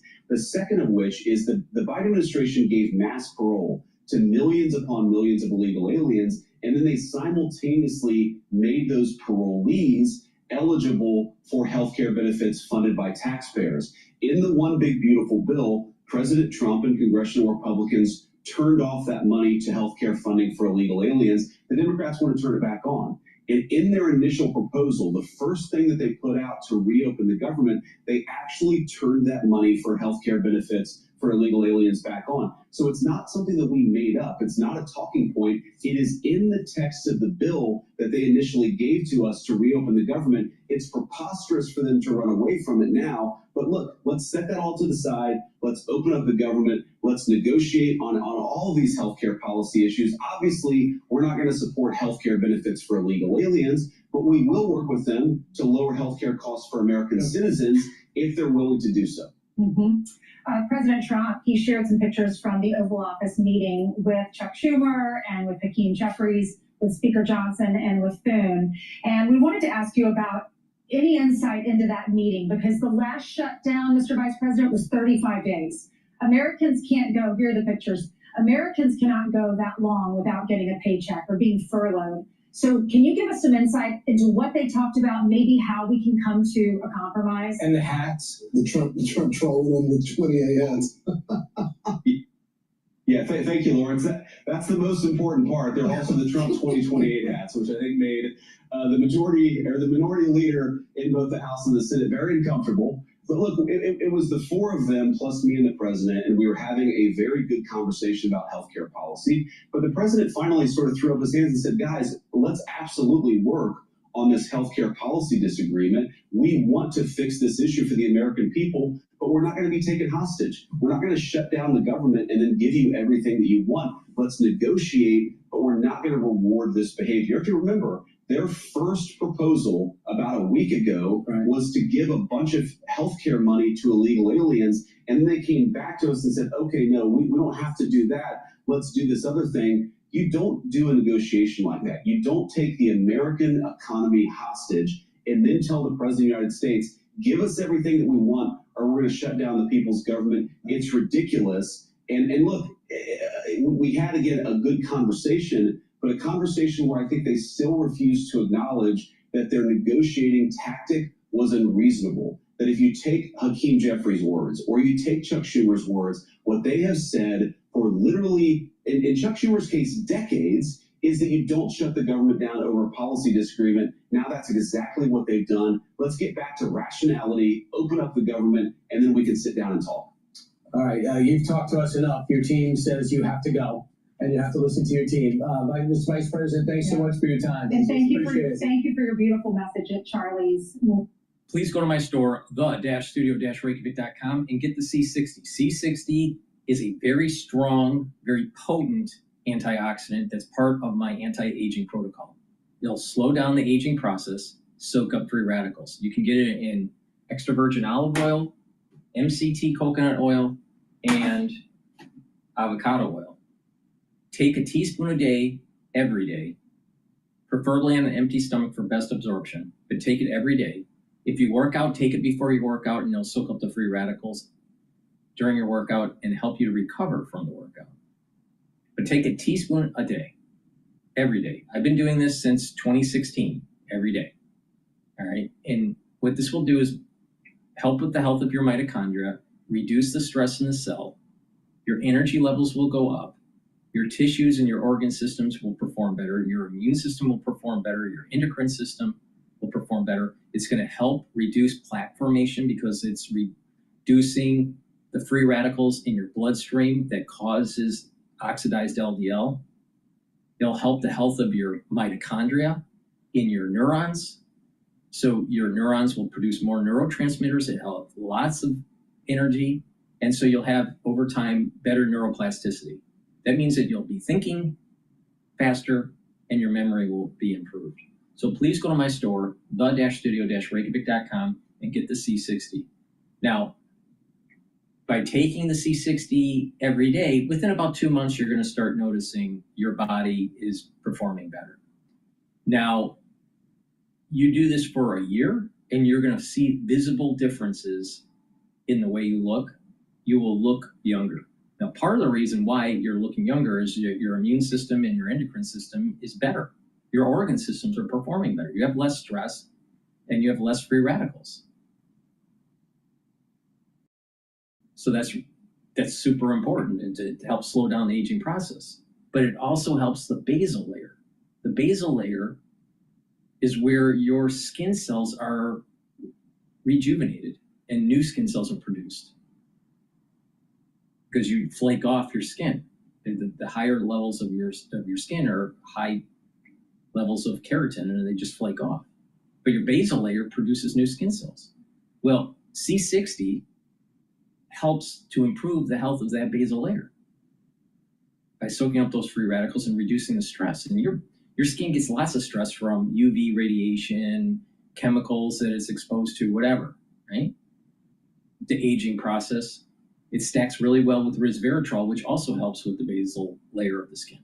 So please go to my store, the-studio-reykjavik.com, get the C60. You will start noticing the differences within 2 months, and within 1 year, you will visibly see that you're slowing down the aging process. So please go to my store, the-studio-reykjavik.com, get the C60, take a teaspoon a day every day.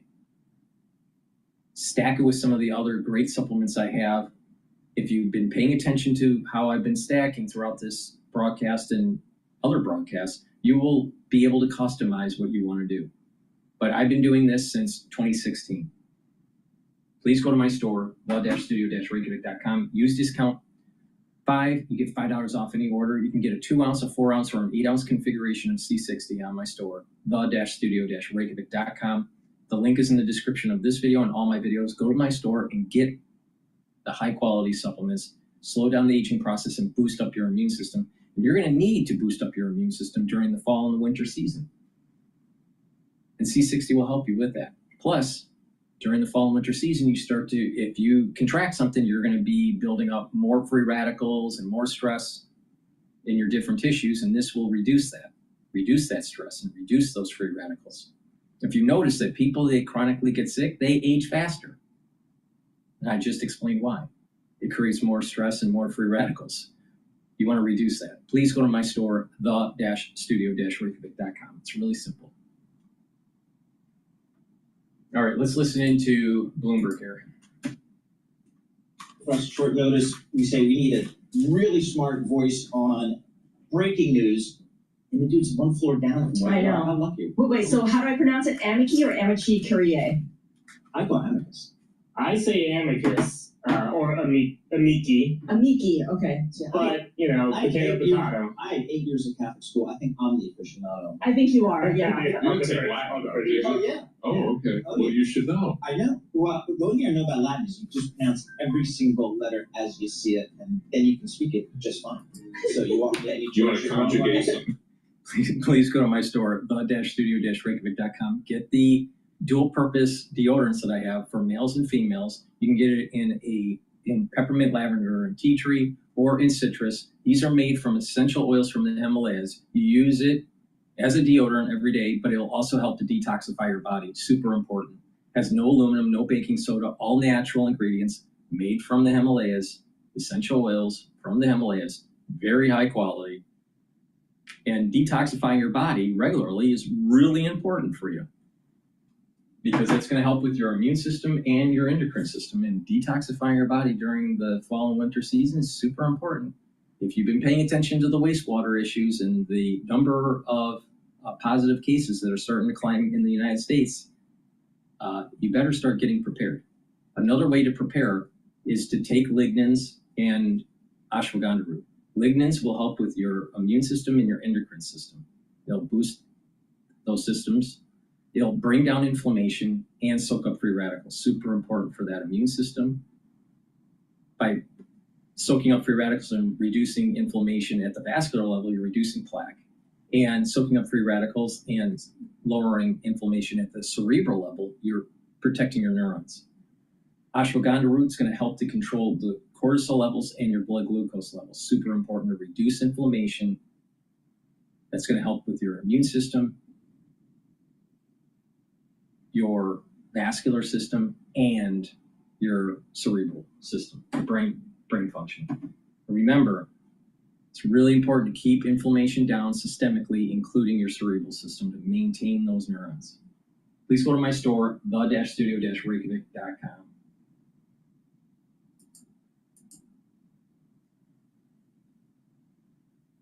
All right, let's listen into the Hill. They're commenting about Don Lemon, about Pete Hegseth. So let's see what's going on here.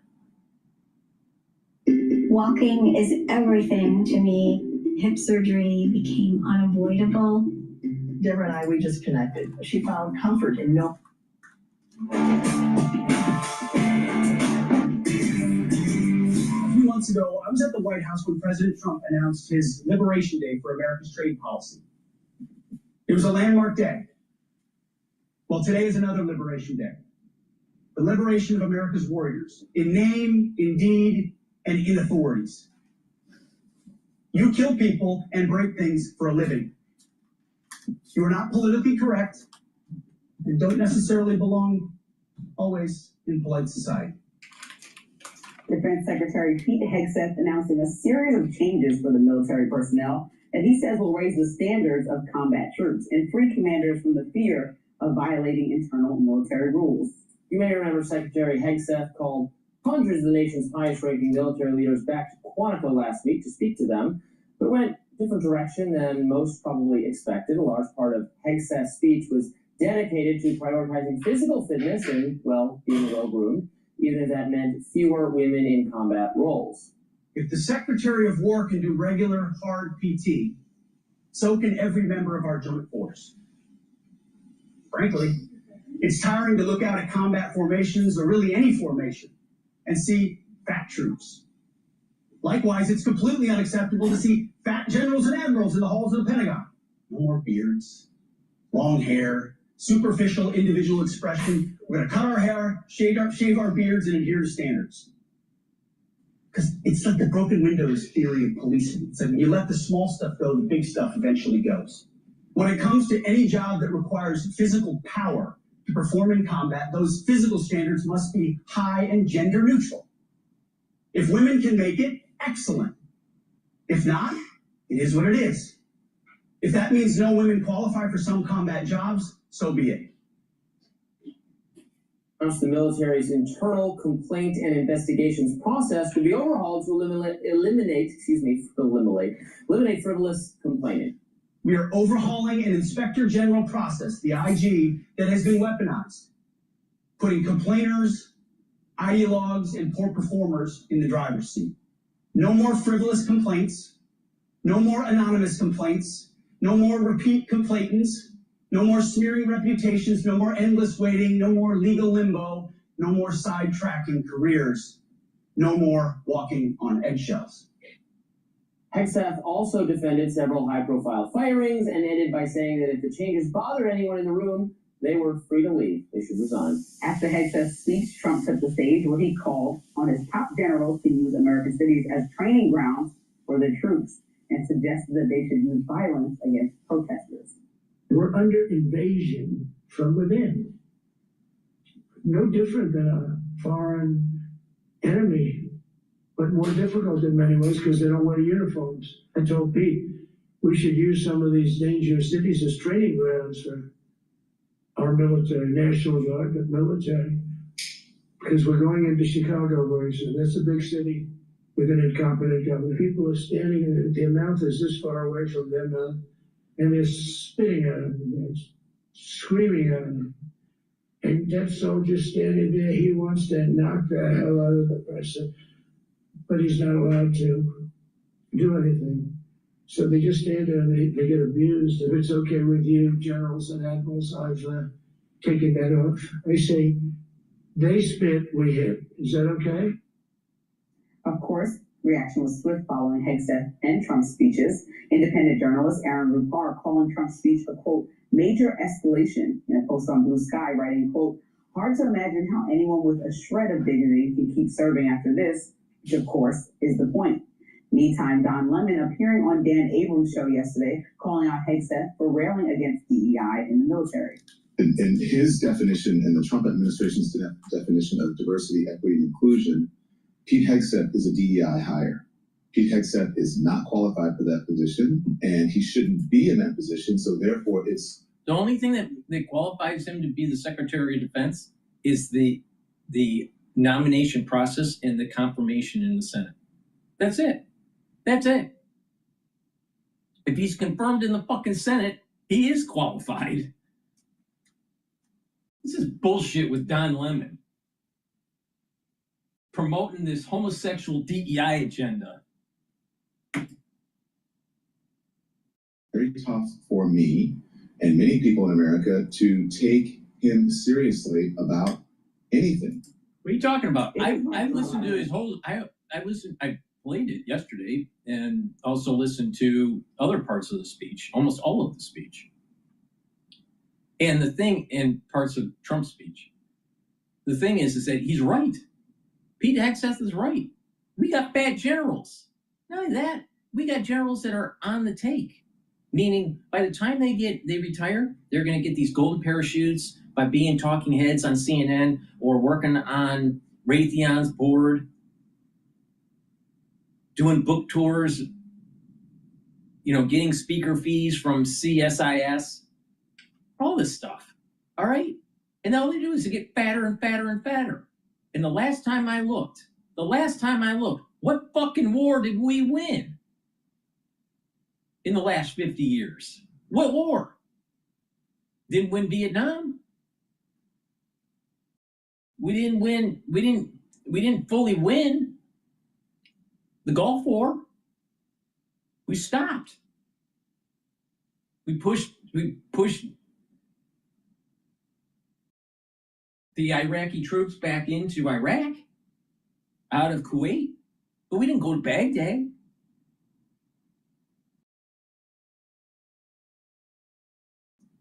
So we didn't win the war there. What about right after 9/11? Did we win Afghanistan? Did we win Iraq? Did we win Syria? No. What fucking war since I've been born that we have won?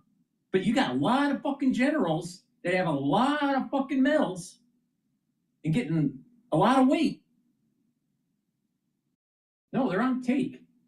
You know, the thing is Pete Hegseth is right. You know, if you don't have a fighting force in your military brass is out of shape. You know, if your fighting force in your military brass is out of shape, then how are you going to be a lethal force? And then there's a perniciousness because of this DEI stuff. You know, we need to win wars. We need to have a lethal killing machine, especially as we move towards conflict in the Pacific. Because if we lose the Pacific theater, our lifestyle in the United States will drastically diminish. Now, are we going to be a rising empire, a rising hegemonic power, or are we going to be a declining one? And DEI and fat generals are of the persuasion of a declining empire. No, let's listen to the genius, Don Lemon. A gem. Useless person. It was. No one cares about it all. He's a sack of Yeah, shit. he's doing pretty good. He's over 900,000 subscribers now on his personal YouTube. He's in DC asking the tough questions back to his journalism roots. And he's having a good time doing it and growing his own media company. But irrelevant or not, 900,000 people agree that he's not. Separate from that, I think that this speech from Hegseth and Trump was incoherent, rambling, and just downright confusing. I think that the way that they attacked the military, it seemed more like a campaign rally and kind of... I mean, what school did you go to, honey? I listened to the speech. He didn't ramble. He was right on target. He made it very clear that the status quo in the military is over and that people need to start shaping up and being able to do their job.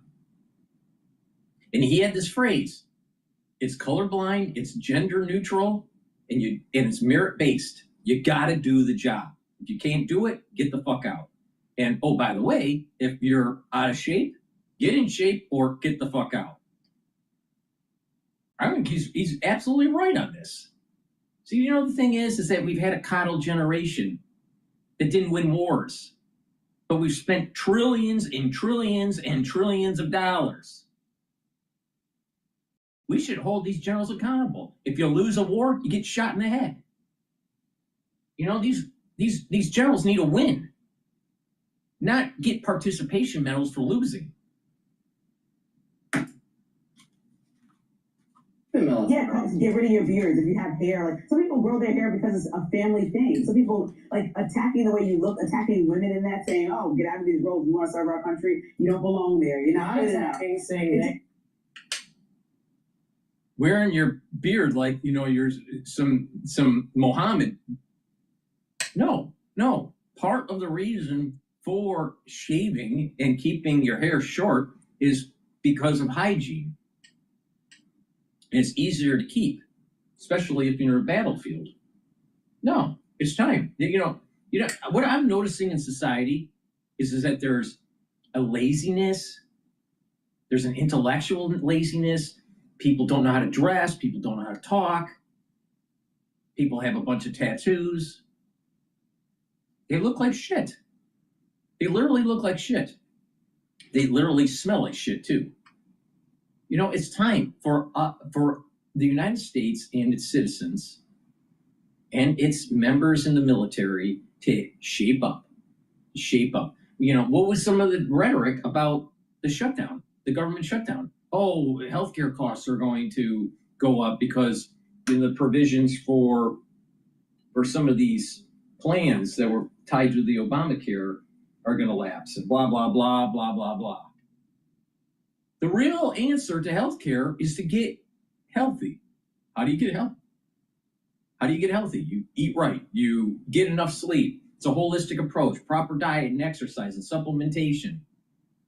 It's lifestyle. 3 of the biggest diseases in the United States: diabetes, cancer, heart disease. The far majority are self-induced. The far majority. So if someone says, oh, I'm on beta blockers and I have to take metformin and oh, I have to take a statin and, and all this stuff. No, look in the mirror, bitch. It's self-induced. Get in shape and lower the healthcare costs. If everybody did that, we'd be saving tens of billions of dollars a year in healthcare. Tens of billions.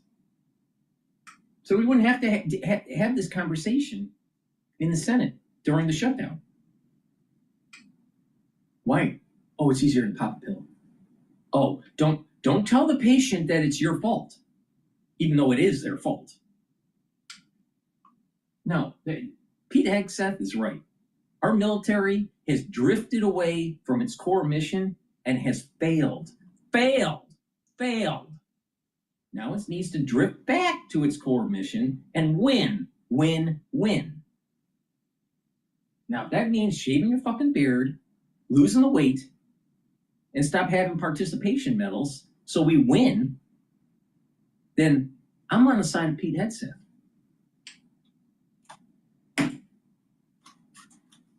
Very much it was a condescending. It was very much a condescending thing, especially attacking our country. President Trump called it a war from within. And so the fact that you're talking about Chicago and using it as a training ground to I ought to hit them, like this is very childish and asking. I can't even walk away and listen to this bitch without having a heart attack.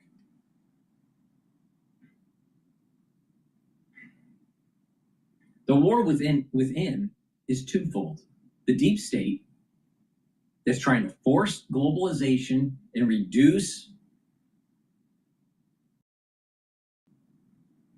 our constitutional republic and circumvent the voter, because the deep state's not voted in. So that's one aspect of the enemy within. The other aspect of the enemy within is this Marxism, this ultra-liberalism that's just destroying the country. It's destroying the country culturally, and it's destroying the safety fabric of our inner cities. So those are the 2 areas that need to improve. Now, are we supposed to just let it keep on going? Is that the answer? Is that the answer, to just let it go and let our country fall? Or do we actually say, Mayor, Mrs. or Mr. or Mrs. Mayor in Democratic town, clean up your city or we're coming in to do it for you. You got 10 days. What's wrong with that? What's wrong with it? They've had plenty of time to fix the issue. And if they can't fix the issue, then someone else needs to do it for them, because obviously they're too stupid to do it. So those are the enemies within. The Marxism that is being promoted in this country. Look at Mom Donnie, the Democratic Socialist. I mean, Marxist.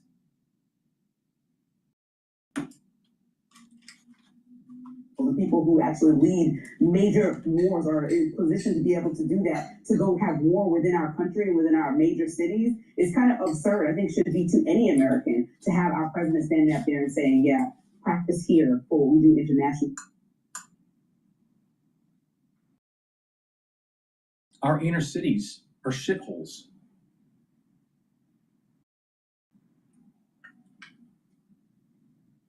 It's time to clean it up. It's time to clean it up. And then the whole joke about it, with Hegseth saying mess around and find out. You guys know the analogy, I'm not going to say on air, but like making jokes at the time about how much we're going to be hard on people and be fighting. Like after we just changed this thing to the War Department, it just seems very much anti everything that America it stands for, from fighting internally and also trying to be more war prone outside of the U.S. But most people in the country want to be less involved in international conflicts. So there are things he said and things Trump said, excuse me, that I agree with and things I don't agree with. In terms of women in combat roles or trimming your beards, being in better shape, I support all of that. We should have the most effective fighting force that there is. The standards should be objective, exactly like Pete Hegseth said. If you can, are you ineffective with a higher hair? Are you ineffective with a beard? They shave your head in the military. It's part of the ethos of it is you're not an individual. You're part of an elite fighting There's force. two reasons. It's a psychological reason, so you're not individualistic. You are in a unit and you work as a unit. That's one aspect that he's right. The other is hygiene. It's hygiene, especially in a battlefield. So no, you got to shave your fucking face. Gee, I mean, I just, the ultra liberals have fucked this country up so bad that the only way to fix it is to push them out.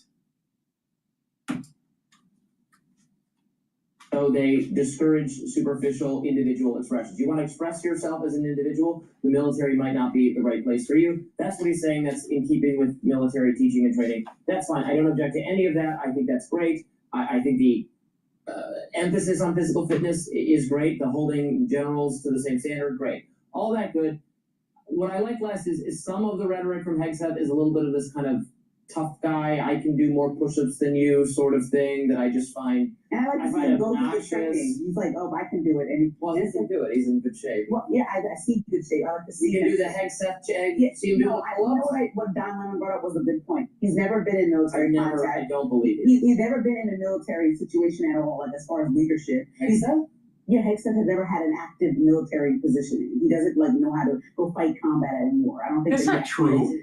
He fought in combat, and he was a platoon leader. What the fuck is he talking about? Wait, what? He had multiple tours of duty. News host. No, he was in the military prior to that. Okay, well, if he still has the same, he was in combat. I don't know. Correct me if I'm wrong. No, he was in combat. Okay, fine. He was a combat veteran ages ago. So let's say he was, but his latest job was a Fox News host. So if he still has those same skills and it comes back to this position and he's... Wait, let me get this straight. So if you're multiple tours of duty in a combat zone, and then you become a Fox News host, then that totally abrogates your military experience. This is classic ultra-liberal stupidity.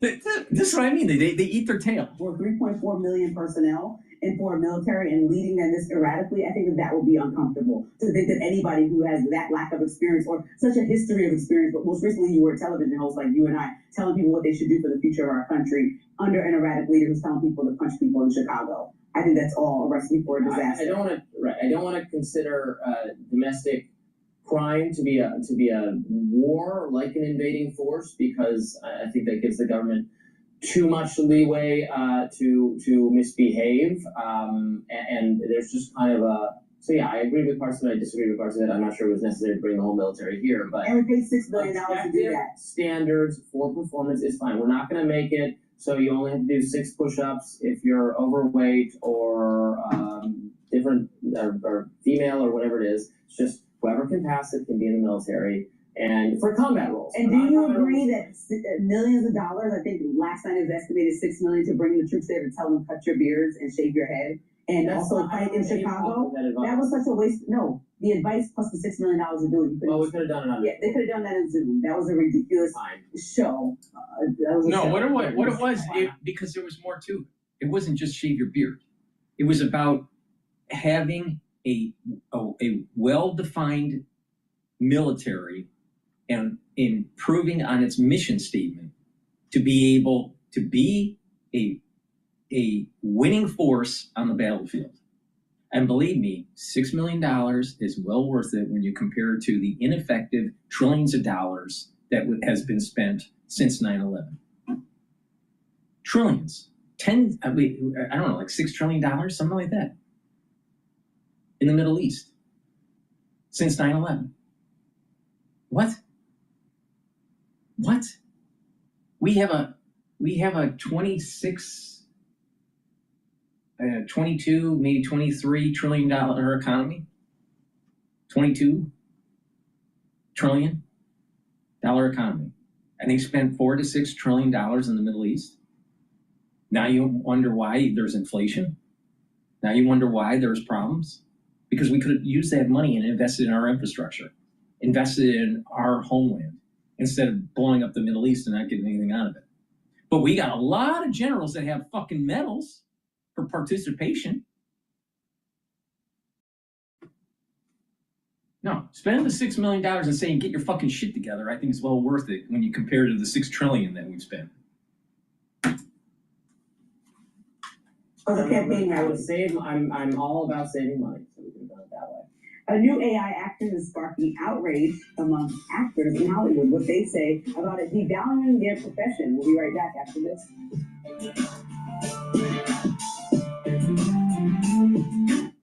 Please go to my store, the-studio-reykjavik.com, and get the complete multivitamin. This has the multivitamins that are used as cofactors for enzymatic activity so your cells work properly. This is the foundational piece of my healthcare protocol. Take this every day. This is easy to digest. Take this multivitamin every day to help with your enzymatic activity. And also stack it with the probiotic. You can get it in VeggieCap form or in powdered form. Both are very high quality probiotics.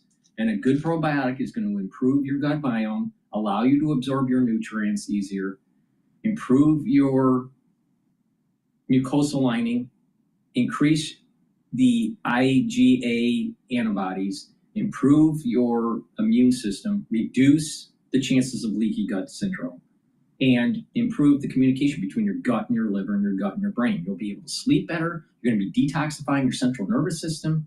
You're going to be able to consolidate memory, and you'll be well rested. It also, over time, will improve your skin. So please go to my store, the-studio-reykjavik.com, and get the probiotic. Good health starts at the gut. So get these probiotics, stack it with the multivitamin for the proper enzymatic activity, and that's the foundation. Then you take the 4 different pillars on that foundation. The first pillar, the max 35 or the cleanse to boost up that immune system. The second pillar, C60 to soak up those free radicals. The third pillar, ashwagandha, turmeric, and lignans to improve your immune system, help with your cardiovascular health, and help to protect your neurons. And Boomer Boost to rev up that metabolism and increase your energy levels. Now, if you pay attention to what I just mentioned as the protocol, that targets all of the major points of aging. And when you do this regularly, you're slowing down the aging process. Now, you can boost it up by stacking some other things with it. But the thing is that if you take that protocol and do it every day, you're going to be slowing down the aging process. Now, please go to my store, the-studio-reykjavik.com. Let's go back to Bloomberg because the House Dems are taking questions amid the shutdown. Talking to us, then they must have a plan. They need Democratic votes in order to fund government. So it is on them to engage us, talk with us, show up to work, cancel your vacation, come to work, talk with us. We've been having these conversations, we've been pushing to engage since March, by the way, a CR that we didn't support as well. And we've been saying loudly that we have huge concerns from the rescissions that Donald Trump and his administration have executed to not spending resources that Democrats and Republicans have allocated. We've been telling our Republican colleagues for months, these are concerns of ours. And we have told them, work with us, talk with us. And all we got were partisan bills because Speaker Johnson is just interested in being the chair of the Republican conference. He isn't interested, apparently, in being the Speaker of the House and passing things with 218 votes that can become law. That's what he could be focused on, but he's not. He is simply focused on doing what his conference wants, trying to keep them together. It's a shame because as a result, this is what we get. Vice Chair said it, they're day one here, and it could have gone a different way, but that's not what House Republicans want. Thanks, Mr. Chairman. You guys have over 200 Democrats in the House. We only lost one vote on this continuing resolution. One vote was on it. Yesterday, before the shutdown even started, Senate Democrats lost 3 votes. Are you worried that as this goes on, you can see a repeat of the CR earlier this year and Senate Democrats? It's a question for the Senate, but I will tell you, each of those senators who voted yes, all of them have said Republicans need to come to the table. Republicans need to negotiate. Republicans need to help avoid the healthcare crisis that they have created. Look, I understand the question, but there is unity in message and what we want. That Republicans need to come to the table. Any one of those senators would agree, and many of the senators who voted no on the CR would say the same thing. Thank you. In the past, in shutdowns, we've seen both sides come together and pass certain measures that would fund military members so that they don't go without pay. I'm just wondering, is there any discussion yet? I know it's early in the shutdown, but is there any discussion about doing any supplemental pieces of legislation like that? And I guess part two, more broadly, Republicans will be back in the House next week. Is there any discussion yet about at least coming to the table and starting a negotiation? Well, in order to come to the table, Republicans have to be here. They're not here. We're scattered across the country, across the world, maybe on some trips, on vacation. We're here ready to work, and that part's unfortunate. We want to avert the healthcare crisis that we know is coming. I appreciate you asking about possible legislation. The majority controls the floor. If Republicans want to put pieces of legislation on the floor, they can next week. We are saying, let's avoid this shutdown. Let's end this, and let's have conversations about what's necessary to fix this healthcare crisis that you've created.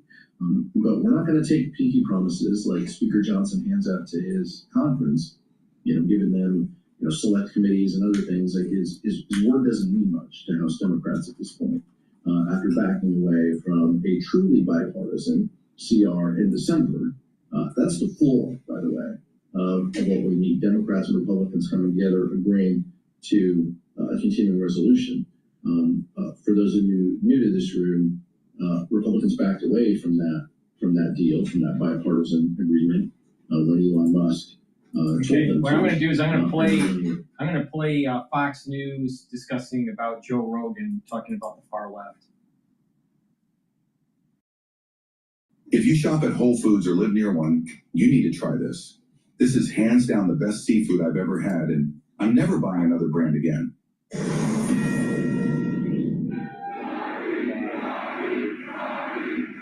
love it. So they had a packed house in northern Utah last night. Turning Point USA, returning to that state for the first event since the assassination of Charlie Kirk. Long lines stretching outside before the doors even opened. Security was super tight. Thousands packed the Utah State University Stadium.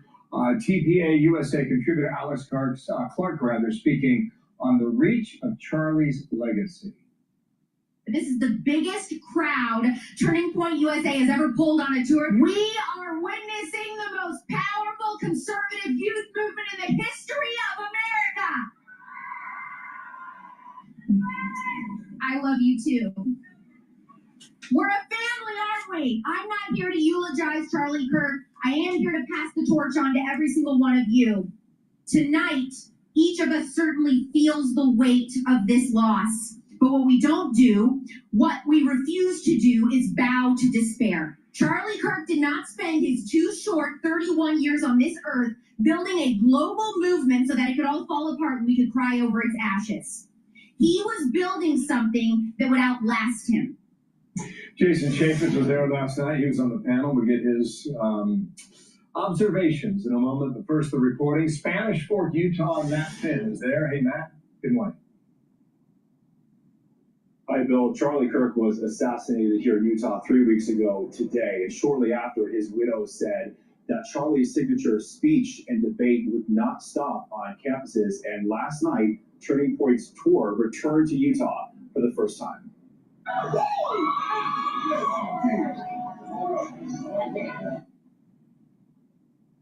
Thousands of people lined up hours before the event began inside the arena at Utah State University, about 2 hours north of where Charlie was shot.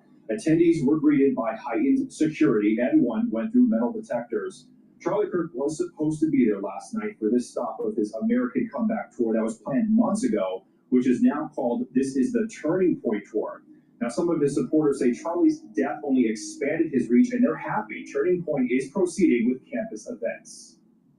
I just want to continue to learn and grow my knowledge. I think that's what Charlie Kirk stood best for, was his ability to learn. I was hoping that for people that are kind of up in the air and I'm not really sure what to believe in, that they'll understand a greater purpose of why they're here. Understand that it's not really just about one side or the other side, but it's about God. That's what makes life important, is following Him.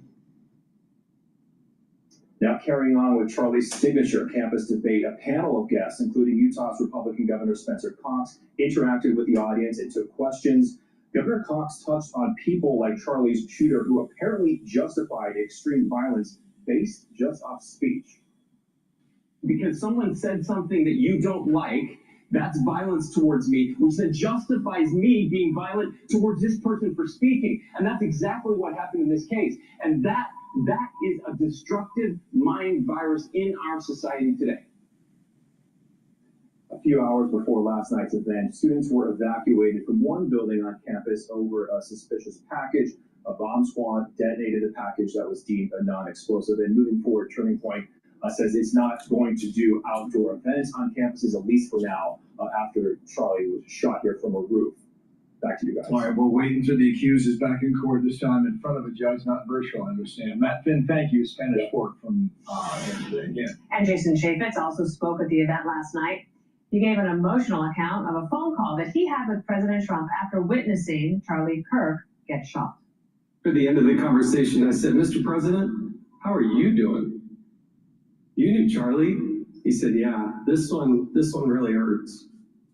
He said, "I don't know that I would be the President of the United States without Charlie Kirk. I really don't know. I know that Charlie was such a good friend, so inspirational, and did more for people under the age of 30 than anybody I've ever seen in our lifetime, and I hope that continues. It's so exhilarating to see so many people here. Just grab hold of that mantle and keep going. Don't ever slow down." And the Fox News contributor joins us now, Jason Chaffetz. We're 3 weeks from that day, and I'm wondering, since you were there, you witnessed it, you were with your family, and having that chance to be with the crowd last night, nearly 6,000 in attendance last night, according to Andrew Colbert. He put that on X last night, saying that it was like the biggest event. The lines were forming hours before. I'm sure that might not be a surprise to you, but I wonder about your observations since then. I work 2 jobs, support a family, and drive 3 hours to school. Now funding cuts may keep me from graduating. Is that all you got? Learn more at indigenouseveryday.com.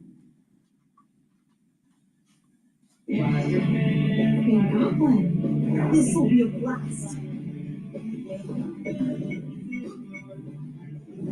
Since then.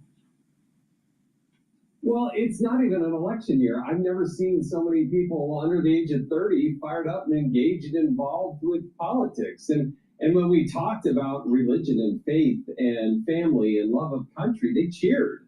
I mean, that's so refreshing. That's something that Charlie was bringing out of the young people. It's super important. And I'll tell you, I've been saying this for years. It's about God, country, and family.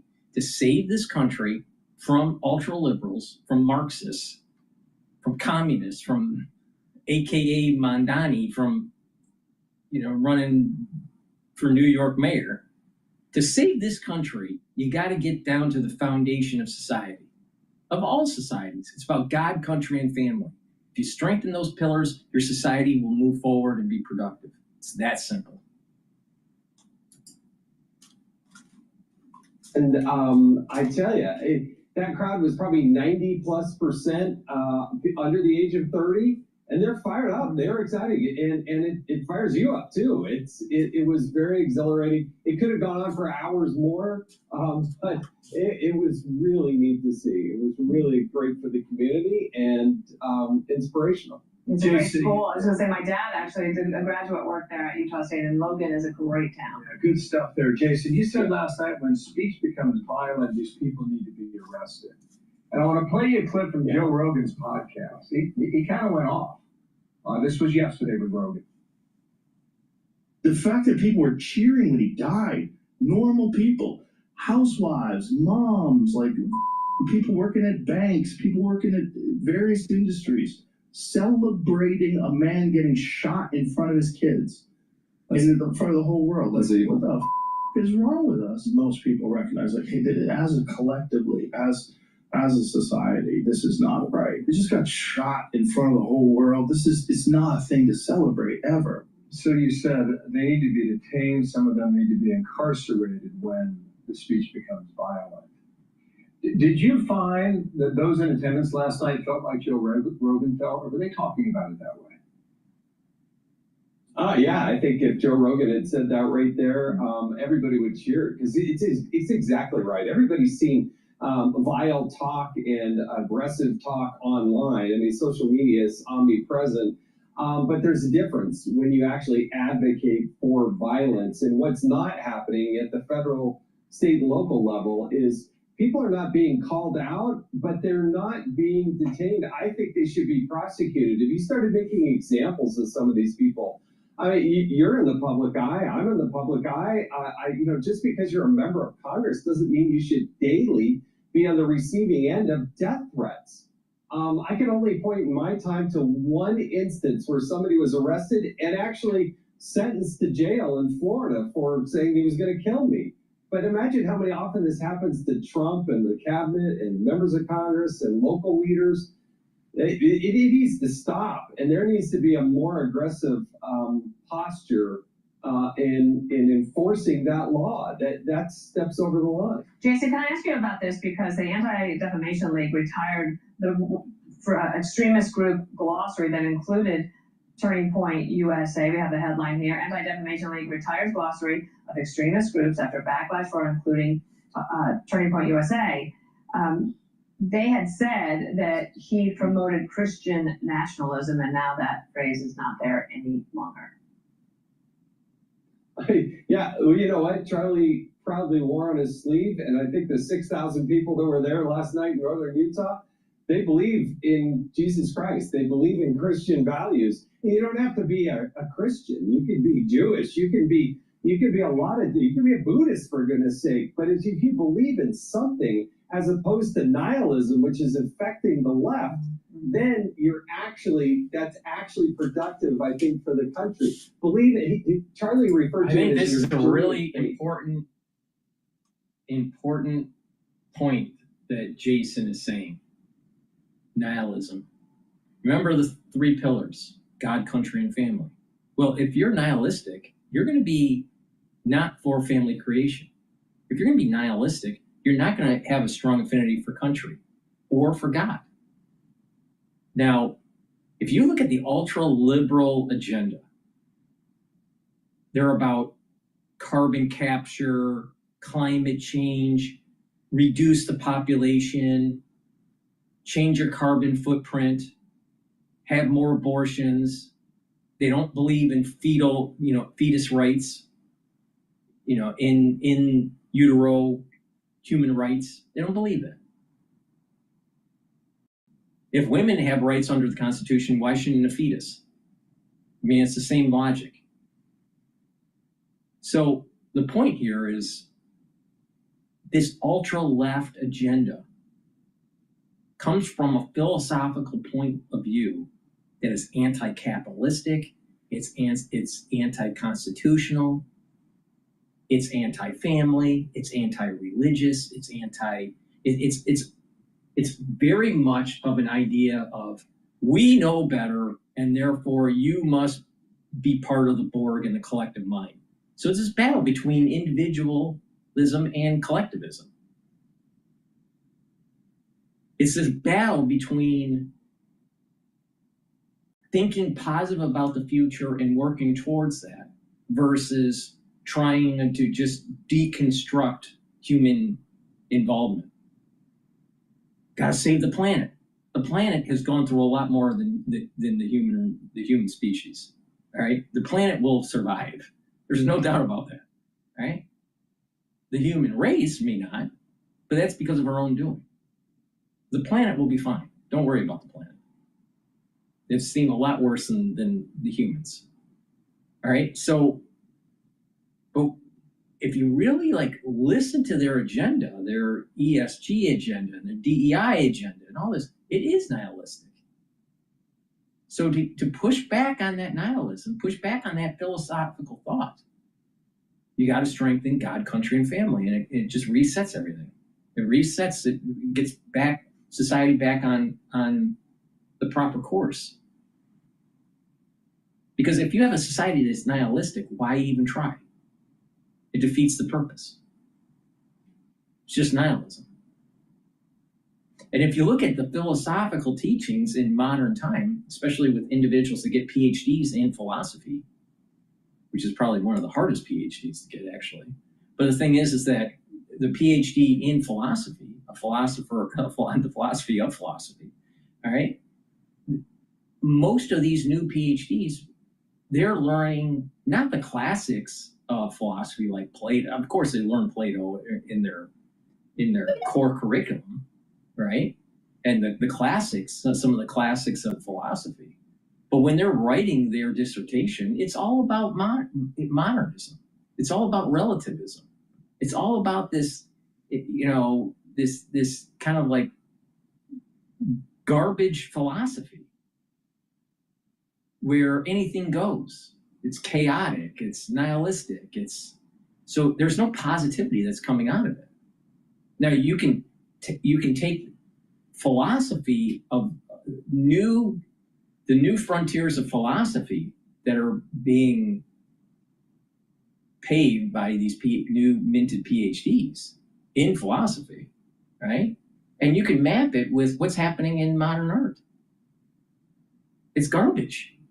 Even modern architecture is garbage.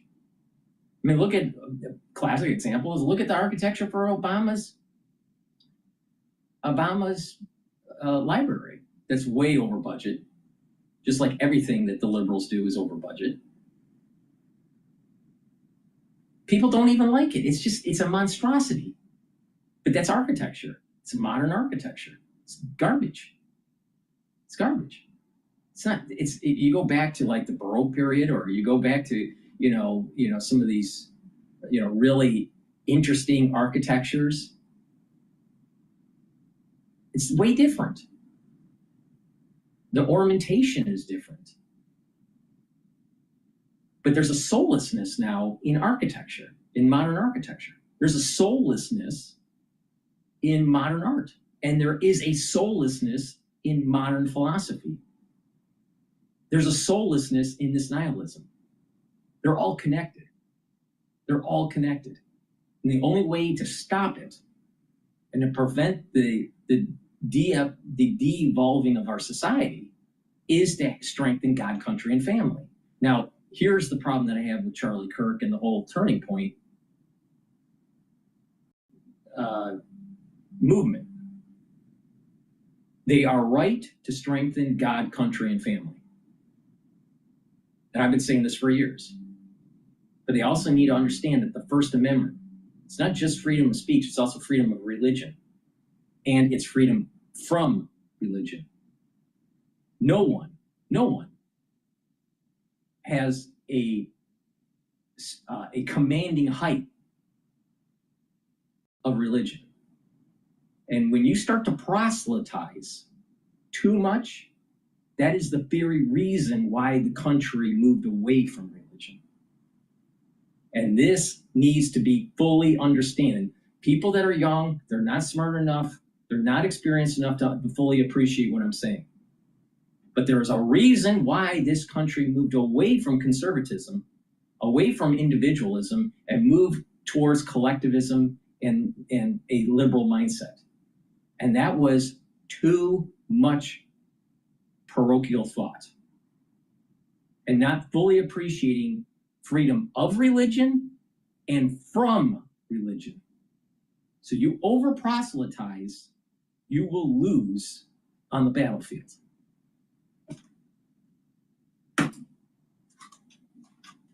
And we're all going through that in some degree. But the people that have nihilism, that don't believe in anything, those are the people that we really need to worry about. Thanks, Jason. Thanks for being there last night and sharing your reaction with us today. Nice to see you. I'm Steve Ducey. I'm Brian Kilmeade. And I'm Ainsley Earhart. And click here to subscribe to the Fox News YouTube page to catch our hottest interviews and most. Unfortunately, the ones that are conservatives, and I consider myself a conservative. I'm a Republican. I am a capitalist, right? But I do have the wisdom to realize that there was a reason why conservatism started to lose ground in the United States. And it's because of its parochial stance and the over-proselytizing of the evangelical aspects of their religion on American citizens. It's really important. Now, people that are religious, they would go, oh, that's blasphemy, Dr. Paul Cottrell. I don't really care. That's what happened. That's what happened. The pendulum moved away from conservatism towards liberalism because of over-proselytizing. So be careful. Be careful. Freedom of religion and from religion is what our Constitution means. All right, let's let me do a product plug, and then we'll go back to Bloomberg here. Please go to my store, the-studio-reykjavik.com, and get the Clarity Factor so you're not a stupid ultra-liberal. Clarity Factor is going to get rid of that brain fog. It's going to allow you to think faster, improve your memory, and over time, produce that microenvironment to allow for positive neuroplasticity. When you improve your dendritic connections, you're improving your neural network, you're going to be thinking faster, you're going to have better memory, and you're going to have more vitality as you get older. Super important. Take it every day. Drink it with filtered water. Take Clarity Factor. It's a great neural stack. If you're 40 years of age or older, it's really important to build muscle and maintain muscle mass, or you're going to have problems. If you notice that people that are in their geriatric years that were not athletic, you notice that bones are brittle, you notice they don't have muscle mass, and then they usually have problems with osteopenia and osteoporosis. Guess what? Take Myotrol. Myotrol will help with the gene expression to build muscle. It has polyphenols, flavonoids, and lignans to bring down inflammation, soak up free radicals, and help with gene expression. Super important. And help the health of the mitochondria so you have the energy to maintain and build that muscle. Do resistance training and take the Myotrol every day. This will also work if you're an athlete, younger or older, to help build muscle. And vitamin B complex, super important to take if you're 40 years of age or older. Why? Because the first 4 B vitamins helps the health of your mitochondria. And mitochondria is what generates ATP. When you get older, your ATP goes down. Why? Because your cells and your mitochondria don't function as well. If you improve the health of your mitochondria, you have more ATP. If you have more ATP, your cells start to perform better. Oh, it's a positive feedback loop. Amazing how that works. Now, vitamin B complex also helps with cellular metabolism. So your metabolism will be revved up and you'll lose weight. Your organ systems will start to perform better. And B12 helps to protect neurons. And like I said, there's going to be individuals that are 40 years of age or older within the next 5 years, because of the crisis of 2020, 30% of those individuals that you know that are 40 years of age or older, 30% of them are going to get early onset of dementia in 5 years. In 5 years. So let's just use, just as an example, you'll know people right now that are 40 years of age. By 45, they're going to have early onset of dementia if they don't have it already. And if you don't believe me, start paying attention to people that you know that are in this age category, especially if they have long C from the crisis of 2020, and you're going to start noticing they have speech impediments, they have this in their speech, or they look like they lost the thread of their thought, or having problems writing, or concentration reading. These are all early signs of dementia, and it's only going to get worse. It's only going to get worse. And I'll tell you what the details are of this. 30% of the people that you know that are age 40 or older are going to get early onset of dementia unless they mitigate. 75% of that 30% is going to have either microclotting or micro bleeding that causes neural death. 24.5 or more percent will have amyloidosis, a building of plaque. Very reminiscent of, let's say, Alzheimer's. But it's a building of plaque because proteins are misfolded and can't be broken down by proteases. Because either the protease mechanism is shut down or the proteins that are misfolded can't be broken down with the current proteases that are in the neuron.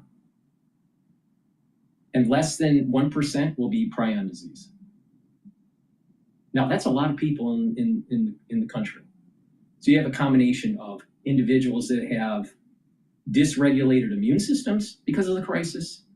You have individuals getting turbo C because of the crisis. You have individuals having cardiovascular issues and myocarditis because of the crisis, and now early onset of dementia. So you better start paying attention to me because I'm not wrong and I'm the most comprehensive and most accurate when it came to covering the crisis. Nobody comes even close. Nobody. Now, I know that's a very boastful statement, but it's fucking true. 30% of the people that you know that are age 40 or older are going to get early onset of dementia. Better start preparing. Go to my store and get ready.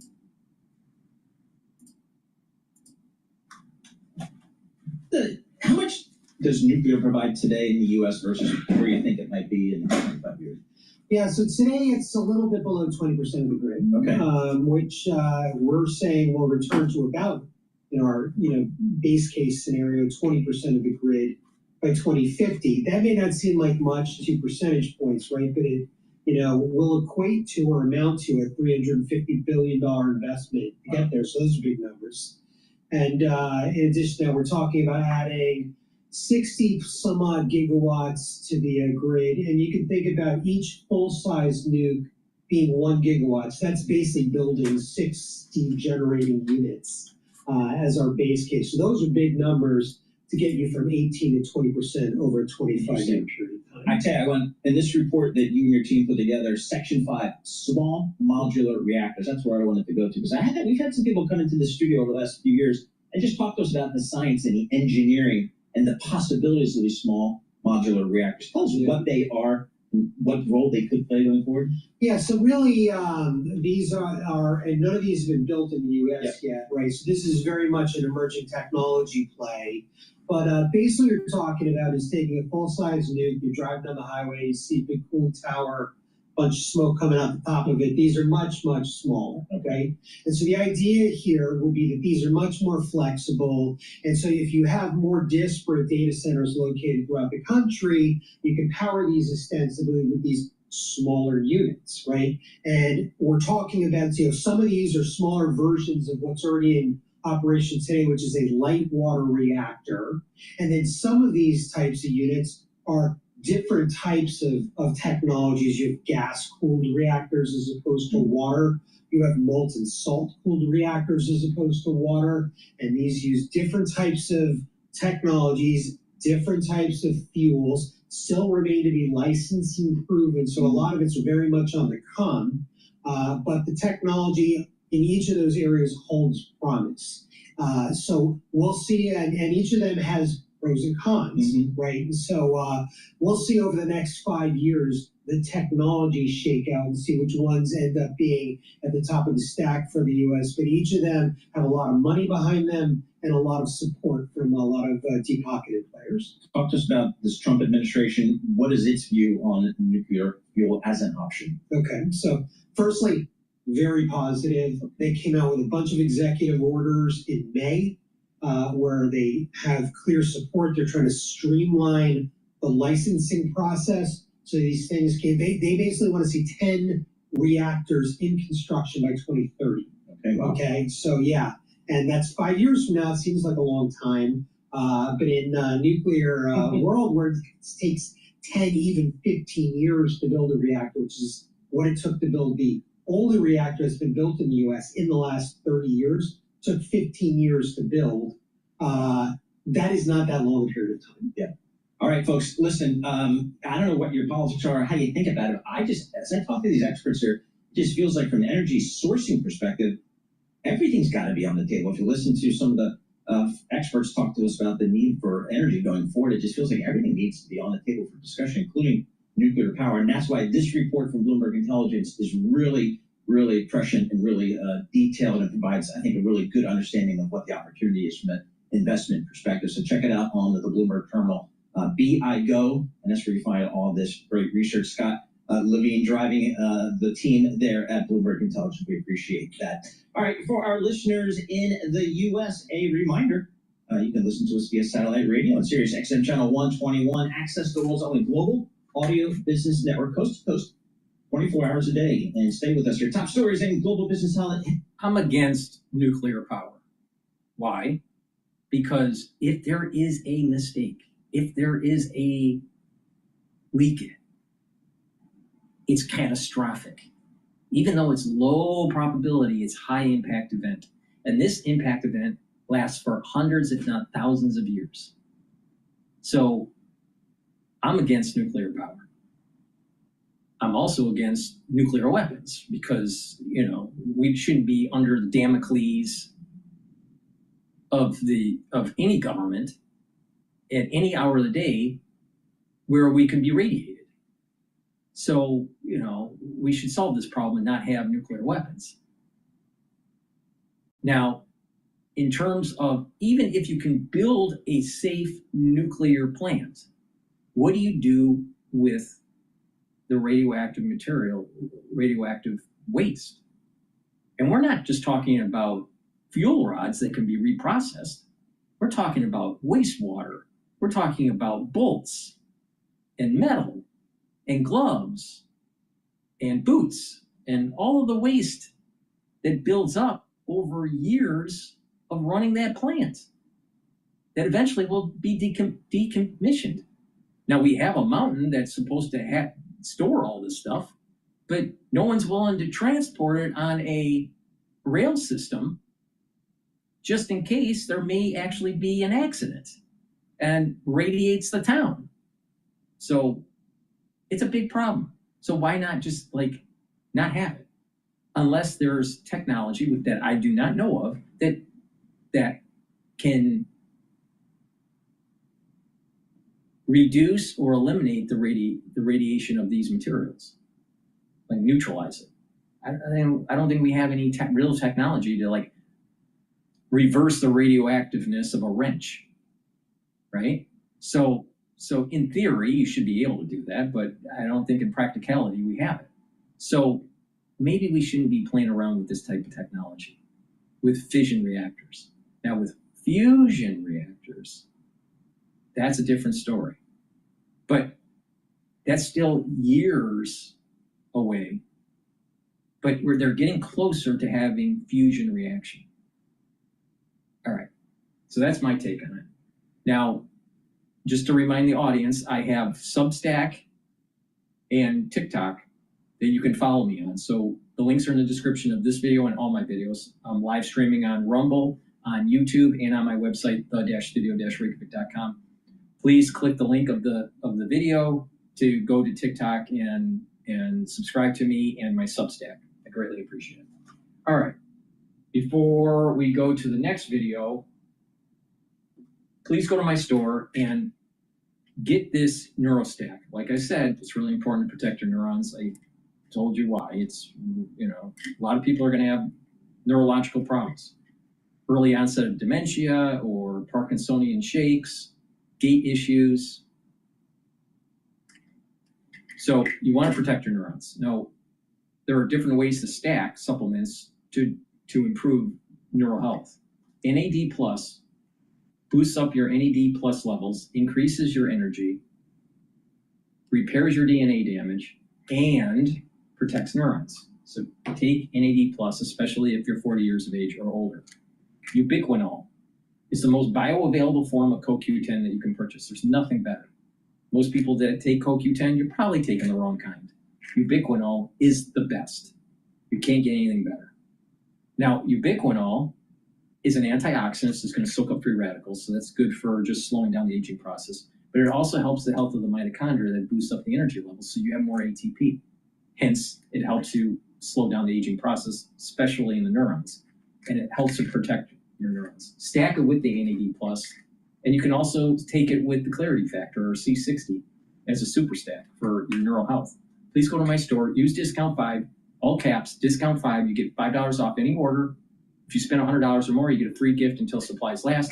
And guess what? You're going to need that free gift because it reduces the severity of what's coming in the fall and the winter. All right. Let's listen into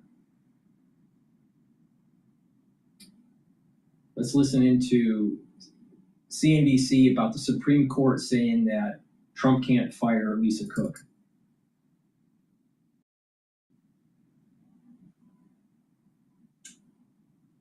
Come on.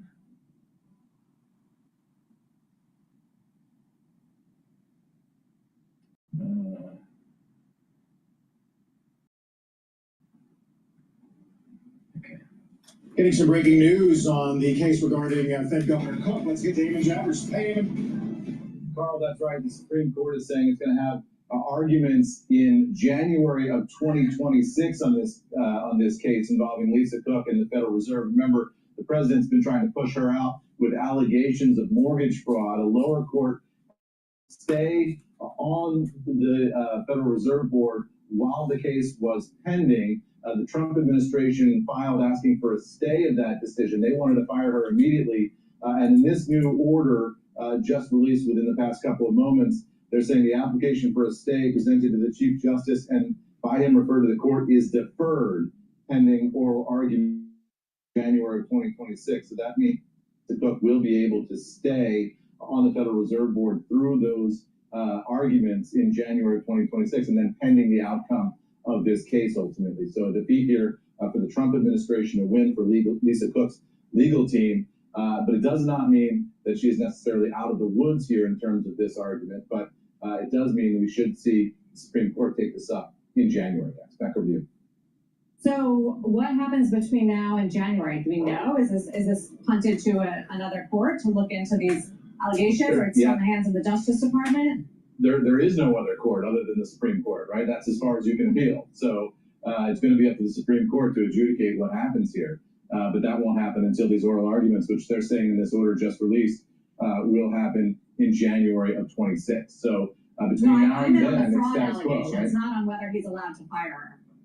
Right. I mean, presumably on the fraud allegations, the Trump administration is going to continue to dig to look for evidence to back up their case that she committed fraud, and her legal team will continue to dig to find evidence that she didn't commit fraud. So that discovery, that investigation will be ongoing, and you might get leaks out of that process during the months to come that will be embarrassing for one side or the other. But ultimately, this is going to be up to the Supreme Court.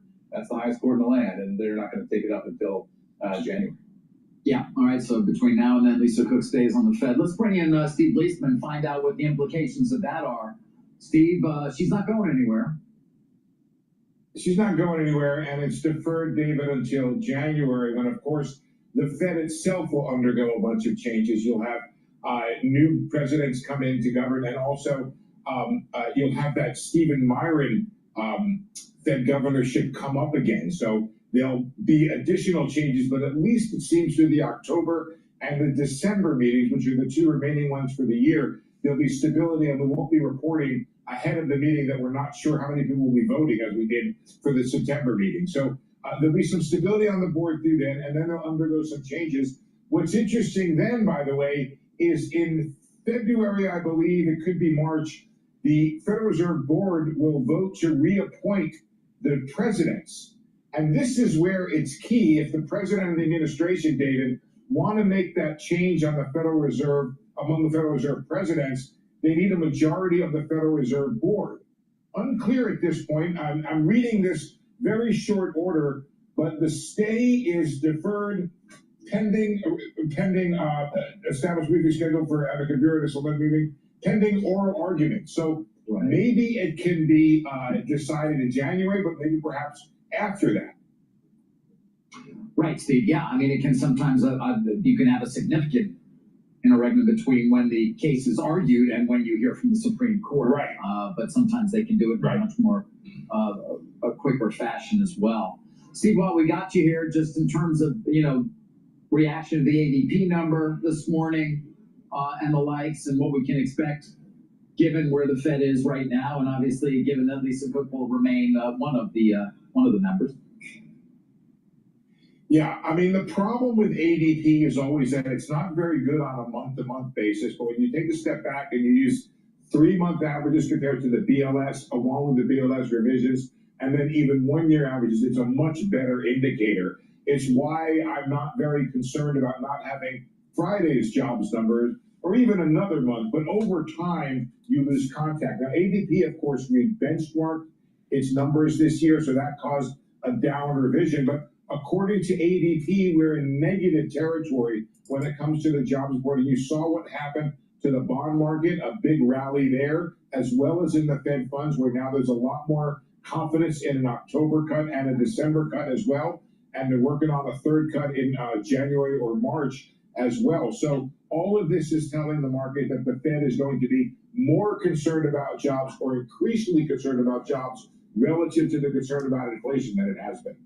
Yeah, and of course, when it comes to jobs, we are at this point certainly not likely to get the jobs number on Friday, given the current shutdown. Steve, thank you. Steve Leisman, of course, reporting along with Amy Jabbers. Okay, I'm gonna play a video by Fox Business about grand conspiracy with the Comey investigation or indictment. Welcome back. As expected, the government officially entered a partial shutdown last night at midnight after Democrats and Republicans failed to agree on a funding bill. The Senate missed the 60-vote threshold. Democrats John Fetterman and Catherine Cortez Masto and Independent Angus King all voted with the Republicans to support the bill and keep government open. Kentucky Senator Rand Paul, the only Republican who voted against the bill. An estimated 750,000 federal employees are facing furloughs now. The Senate will try another vote today. One more shot on both the House-passed CR and the version introduced by Chuck Schumer. House Speaker Mike Johnson will join me in the next hour, coming up live on what happens now and whether a breakthrough is still possible. So join us for that special interview. First, though, Arkansas Congressman Rick Crawford is with us. He is the chairman of the House Intelligence Committee. Mr. Chairman, good to see you. Thank you so much for being here. Good morning. So what does this mean for you with a government shutdown? Yeah, well, it's I chair the House Intelligence Committee, so I'm concerned about how this impacts our ability to execute the mission. And it in the short term, it won't. We've got the ability to continue to do the things that the intelligence community does, protecting the American people. The concern I have is this is a no-fail mission. These individuals are going to be out executing. I'm concerned about their families. I'm concerned about the potential for disruption of their finances and things like this. And the interesting thing is that the Democrats talk about how much they, advocate for the workforce, and yet this was their opportunity to advocate for the workforce, and they said no, we're not going to do that. We're going to make a political statement here. And interestingly, the motivation for the political statement is somewhat questionable with Chuck Schumer and AOC, but that's neither here nor there. The fact remains that they have really passed up an opportunity, which they voted for 13 times in the past. And yet they decided to go ahead and shut the government down. I think it's completely irresponsible, and particularly in light of the comments they've made over the years about how irresponsible it is to shut the government down. Well, I mean, President Trump may use this as an opportunity to cut down government even further and create permanent job cuts. So how significant will these layoffs be, do you think? Well, it remains to be seen. The OMB director will take that under consideration, and that will be in his wheelhouse to make that determination. But obviously, we could. I'm someone that believes that we probably could cut some of the bloat out of the federal government. I'm not sure this is the appropriate forum for that, because I think it requires a little more study and make sure it's more targeted. But look, what we've done is basically said, here you go, OMB, you handle it. And I say we, what I mean to say is the Democrats, they're the ones that if we had passed the CR, everything would have been fine. We would have had that window to go ahead and get back into our approach process. 3 of those approach bills have already been passed, are in committee, conference committee between the House and the Senate. Right. We need to finish 9 more to keep the government funded. So this was a huge mess up on the part of Chuck Schumer and the Democrats in the Senate. Wow. All right, we'll be watching all of that. Let me get your take on the other news of the day. Last week, former FBI Director Jim Comey, the first of the Obama-era officials indicted for charges stemming from the Russiagate lie and the investigation. He's facing 2 counts, lying to Congress and obstruction of justice. But former House Intelligence Committee Chairman, your predecessor, and current Trump media CEO, Devin Nunes, told me it's entirely possible that more charges are coming for Comey and more are coming for intelligence officials. Watch this. Comey has long been a liar, a leaker. He's dishonest. He ruined the FBI. He will be lucky if there is not a grand conspiracy charge brought, which is really what should be brought against probably about 24 characters in the United States over the last 7-8 years. Should there be more charges against Jim Comey? Very specific, and it's over whether or not he lied on this one part. The larger part is whether or not you can bring a kind of grand conspiracy case. And, people talk about, there's the law, which is, lying to Congress, lying to the FBI, but there's also a term in there called misleading. And what a lot of these guys did is they made up things using intelligence that didn't exist, but acted like they knew something that actually wasn't there, and they lied and misled the American people. The only intelligence that they had is that the Russians were very well aware of Clinton's plan, and they actually not only thought Clinton was going to win, but likely preferred that she would win. So going back to the cover-up of her missing emails, that, by the way, are still missing, they all got involved in this plan. They all got the FBI exercise. So, Congressman, you've done a lot of work on this as well, and I want to get your take on the potential for a grand conspiracy charge. South Carolina Senator Lindsey Graham also said he thinks it's coming. Watch this. I think it's anything nature I love. That's where I find healing. I love taking care of people. It's just what we do as nurses. I work at United Healthcare, the orthopedic division.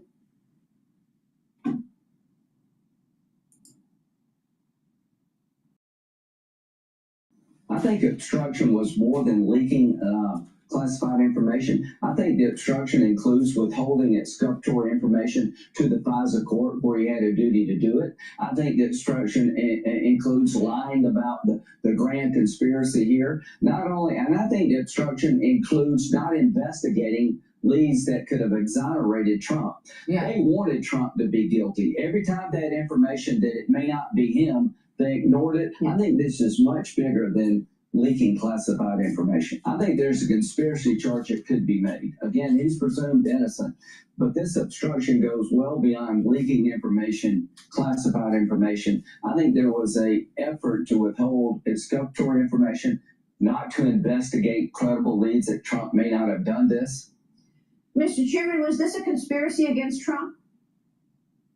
Oh, absolutely. And I think that what you have is at the highest levels, we'll say Director Comey, obviously he was the FBI director, but you had a lot of underlings that went right along with it. But it really goes all the way up to the top. When you talk about the ICA that was requested by President Obama, right. He didn't like the outcome of the election and sought to basically overturn that through some administrative means, using the ICA, which was forced over a 3-week period, using this Crossfire Hurricane, which was implemented at the direction of and with the coordination of then Director FBI Comey. I think both Devin and Senator Graham are right. I think this probably rises to the level of a grand conspiracy, and we'll see those charges. This is not unlike, we went after Al Capone, went after him for tax evasion. We're able to unravel a lot of other things and ultimately find the evidence that we needed to bring him under more severe charges than just tax evasion. That's what's happening here. I mean, you're seeing more and more threads that they can pull on, and this whole thing is going to come unraveled on, I believe, on Director James Comey. Unbelievable. Biggest scandal anybody has ever witnessed. Just unreal. Real quick, the president announced a tentative deal with Harvard University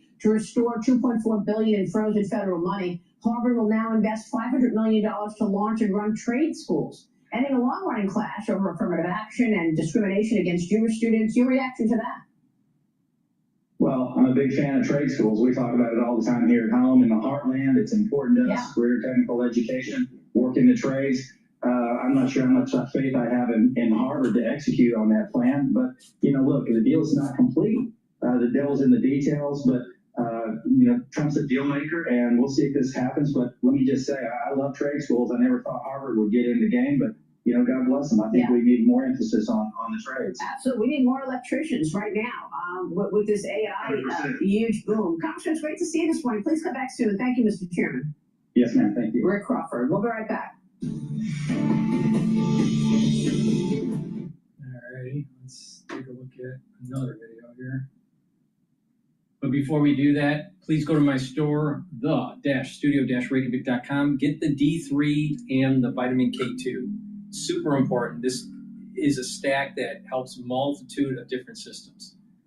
If you do resistance training and taking calcium, D3 and K2 will help to build denser bone. Super important.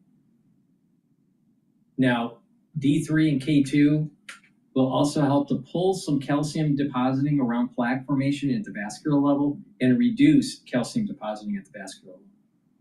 And D3 and K2 will reduce the severity of what is coming in the fall and the winter. So please stock up on D3 and K2. Go to my store, the-studio-reykjavik.com.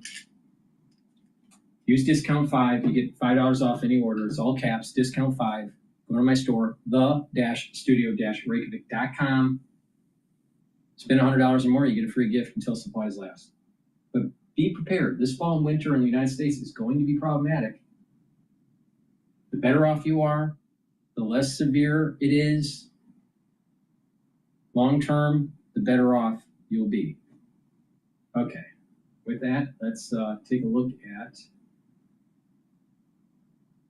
I want to this story here about. This is DW on their take on U.S. preparedness. I think this is based on Pete Hegseth's speech. So let's listen to DW. Before we talk avid Big Ten blood drive ideas, let's get in the competitive spirit with the scavenger hunt. I worked all weekend on that. Save lives and help win your school $1 million. It's okay. It's in your nature. Oh, come on. Too much. Experience an empowered ecosystem designed to deliver actionable insights that inspire growth and sustainability so you could see further, innovate faster, accomplish more. That's the Connect effect. Okay, here we go.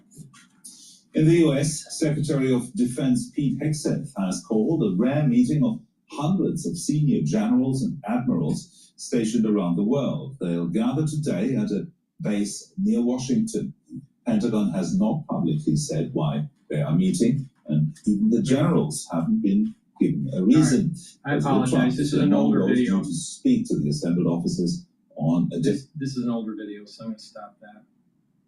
Let's listen in to Steve Forbes here. All right, joining us now, Liz Big syndicated columnist, Fox News contributor, and Steve Forbes, Forbes Media chairman and editor-in-chief. You saw the interview. There's lots of other things to talk about. That's Steve Forbes. He's a smart guy, Jameson Greer, doing what the president is asking him to do. You're not happy, let me guess. Healthcare, pharmaceuticals. You don't like price controls. Gee whiz, that's a shocker. Yeah, that Forbes on price controls.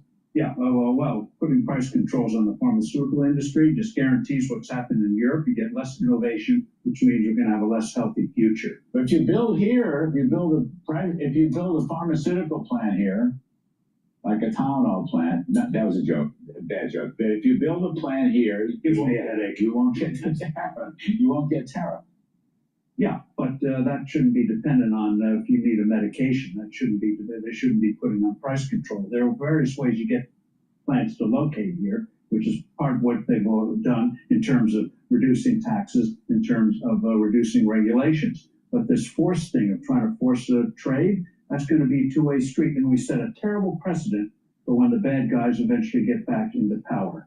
And national emergency. Oh, climate change. We know where that's going to lead. So let's do it by the rule book. If they want a tax, pass a tax in Congress. If they want to put on price controls, do it through Congress. Aren't our generics much cheaper than anything else on the market? It's a small number that we're talking about here. It's the nose under the tent. Almost nose under the tent. We know where it can lead. Can I disagree with you for once in my entire life? During COVID, we discovered that we are incredibly dependent on China for not only prescription drugs, but a lot of over-the-counter medications that people depend on. And it was appalling to me that having discovered that, the Biden administration did absolutely nothing to onshore pharmaceutical manufacturing. We've got the entire apparatus in Puerto Rico available to regenerate manufacturing here for pharmaceuticals. So with respect, if it takes putting on tariffs, if it takes draconian measures to get pharmaceuticals made in the U.S., I'm all for it.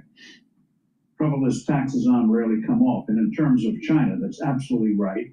And there are ways to get the pharmaceutical companies, which the Biden administration did not do, say, we've got a national security problem here. Puerto Rico used to have very juicy tax incentives, which is why everyone's a great drug manufacturer. Put those incentives back. Puerto Rico needs it. So I've seen this movie before. We can do it here. Just have to do it in a way in which you get real results, and they'll do it more quickly than they will with a gun to their head. Can I ask you about separate subject? H-1B visas, big debate. We really haven't had that discussion, H-1B. So $100,000 for new enrollees, not old, but new. Some people are saying there are not enough Americans who can fulfill. This is mostly techie stuff, I take it. But maybe there are enough Americans. I mean, maybe it's a very unpopular thing in New York and Wall Street circles, but maybe Trump is right. So I would say what we're seeing right now, there are reports coming out of computer-heavy schools that are training computer engineers and so forth, that they can't get jobs. So it could well be that Americans right now are actually becoming available. I did research on this a few years ago when this whole issue of H-1B visas and expanding the number became a real issue. There are an awful lot of Americans who feel that the tech companies took advantage of those visas to pay people less. And it was a very simple thing. Yes. And I think Disney, and I can't remember why Disney was in the mix of this, but there were some big companies that were attacked for having underpaid foreign workers by this route. So if this $100,000 price tag makes that a reasonable kind of calculation, in other words, if you're a company and there's only two guys who can do what you want, and you have to pay $100,000. In tech world, that's nothing. That's a pittance for hiring a high-tech person. I mean, I think it's exactly but lost in the shuffle. And I read, even the vaunted Unleashed Prosperity Hotline. I think they're wrong because they're going to pay these Indians $65,000 a year when the job is worth $125,000 to $200,000 a year. Why not just go to Stanford or Berkeley or all these California schools? There's schools all across. Everyone's teaching technology. Everyone's teaching math. We've learned our lesson. I don't know. Well, and again, programmers up until now were in short supply. I don't think they are anymore because of AI. Well, those things change, and we want to have access to the best brains around the world. And yes, there were abuses in H-1B. You fix the abuses. If somebody's gaming it, there's certain companies that were gaming it. But you deal with the specific problem. You don't throw the baby out with the bathwater. And in terms of $100,000, who's that going to hurt the most? It's going to hurt startups. They don't have necessarily the wherewithal, the margins to play that kind of game. So get rid of the abuses. Bring in the people who are good, have brains. We want them to stay here. We need all the talent we can get. And even though we have a slowdown now, slowdowns hopefully are not going to last forever. They never do. They never do. At the stroke of midnight, the government will shut down, let's be. Are you waiting anxiously? So anxiously. Is this a big thing? It's going to affect the stock market, the bond market, commodities market, any other market. Is it going to affect any part of American life that you can possibly think of, except they might knock off another couple 100,000 federal workers? will have to get jobs. By the way, they can get jobs at the tech companies. So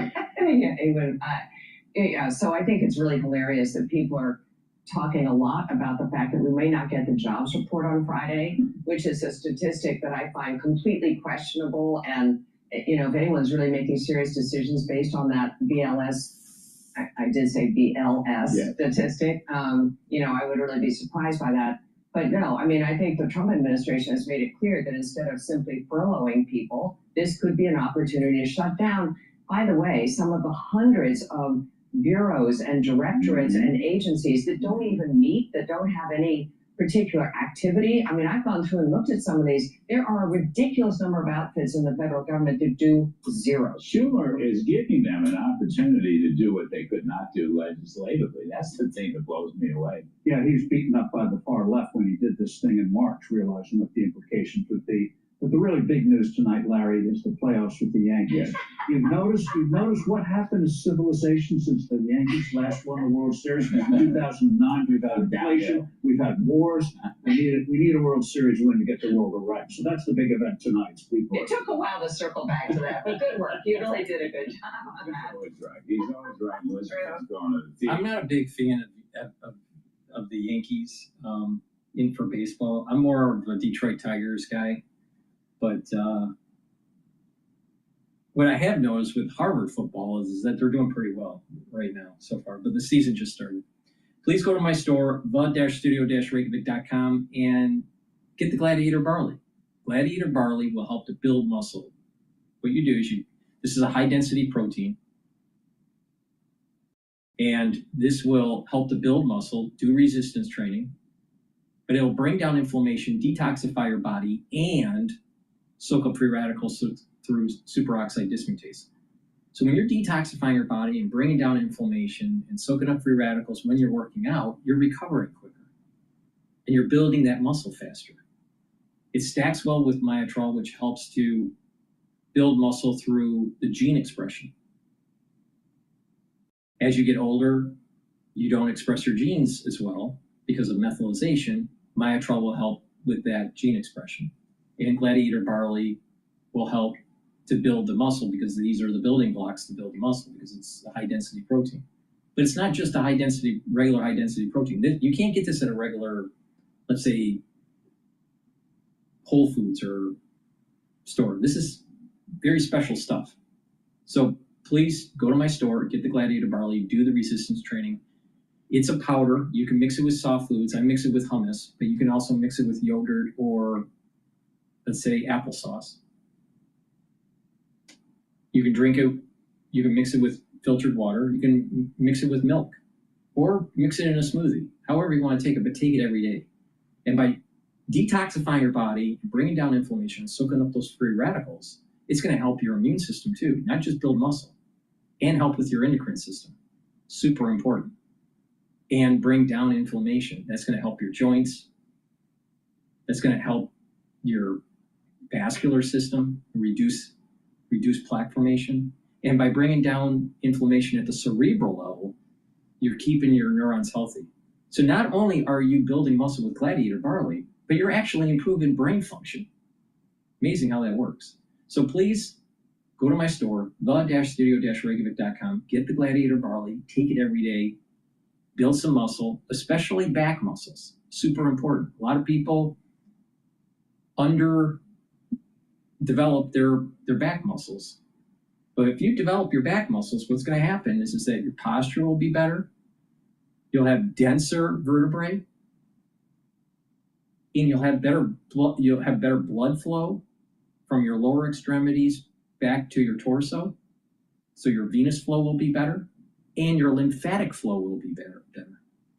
Because if you have poor back muscles, as you get older, you start to slouch and your vertebrae starts to compress. And what will happen is that will impede on this flow of your lymphatic system and your venous system. Well, you don't want to impede it. You want nice flow. So do back exercises to build back muscles and improve your posture. And what will happen is that your vertebrae will be straighter. You'll have denser vertebrae, which is really important, especially when you get into your geriatric years. and you'll have this better flow, this better lymphatic flow. So please go to my store, the-studio-reykjavik.com, get the Gladiator Barley, and take some of my advice on different muscle systems to develop to slow down that aging process. There are little tricks that go a long way, and they're simple to do. It's not like you got to get like thousands of dollars worth of gym equipment. I mean, they're just simple exercises that you can work on different muscles for your back. And not only are you improving your back, but you're also improving your lymphatic flow and your blood flow. And you're reducing the chances of, if you look at people that are older or out of shape, what's one of these common things that they say? Their back's hurting them. Well, why is that? Because they have atrophy in their back. So please go to my store, pay attention to what I have to say, and do this holistic approach. And you're going to slow down the aging process. All right, with that, let's go to the next video. Let's listen into Bloomberg. I think they're talking about Pete Hegseth. With the military, we have elections in this country. The two top civilians in the chain of command to the warfighting commands is a legislation that I helped write in 1986 when we reformed Goldwater-Nichols laws. And so basically, if it's a legal order, our military understands that they're going to follow the legal orders of the chain of command. And so, we've had a lot of different people serve as Secretary of Defense over the years. We've got a lot of people who served in the White House over the years. And so our military gets used to different personalities. I'm not going to comment on the tone. I think we need to focus on the 10 directives. And frankly, I didn't have a lot that I was concerned about in any of the things that he rolled out. We should make promotions strictly on the merits. We need people to basically be able to be proficient in their military occupational skills. All of those things have been fundamental to the department, now the Department of War, they call it, for all the years that I served in uniform. So to me, I think it was very appropriate to make sure get everybody on the same sheet. Well, as I said yesterday, General, I need to start doing my sit-ups or I'm not going to make it. It's great to have you back. Well, that's the thing. The thing is that we have a lot of people out there that are out of shape. And I keep on saying, to save tens of billions, if not $100 billion a year in healthcare costs in the United States, all we have to do is get healthier, change our lifestyle. And lots of people that have diabetes will be reversed. You'll be able to improve cardiovascular health and reduce the prevalence of individuals taking medication for their heart issues. You reduce incidences of cancer. These are huge savings. And all it is just changing lifestyle. If you approach health in a holistic fashion, where it's proper diet, proper exercise, proper sleep, learning new things, reading, writing, talking to people in the real world, having some sort of spirituality or some mindfulness, taking proper supplementation, you can slow down the aging process. It's that simple. And reduce the costs. If people are more healthy, they don't need the health care. So you'd be saving money. Long term, you're saving money. So I don't understand. I literally, it is irrational not to take care of your body. Because you're only going to you're only hurting yourself. It's going to cost you more in the long run. Now, you may not realize this until all of a sudden you have to be in a nursing home. And then you realize that it's $7,000 a month or more. Plus, other care costs.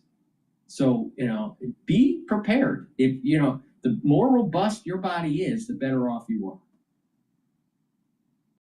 All right. Now, I was talking about Gladiator barley.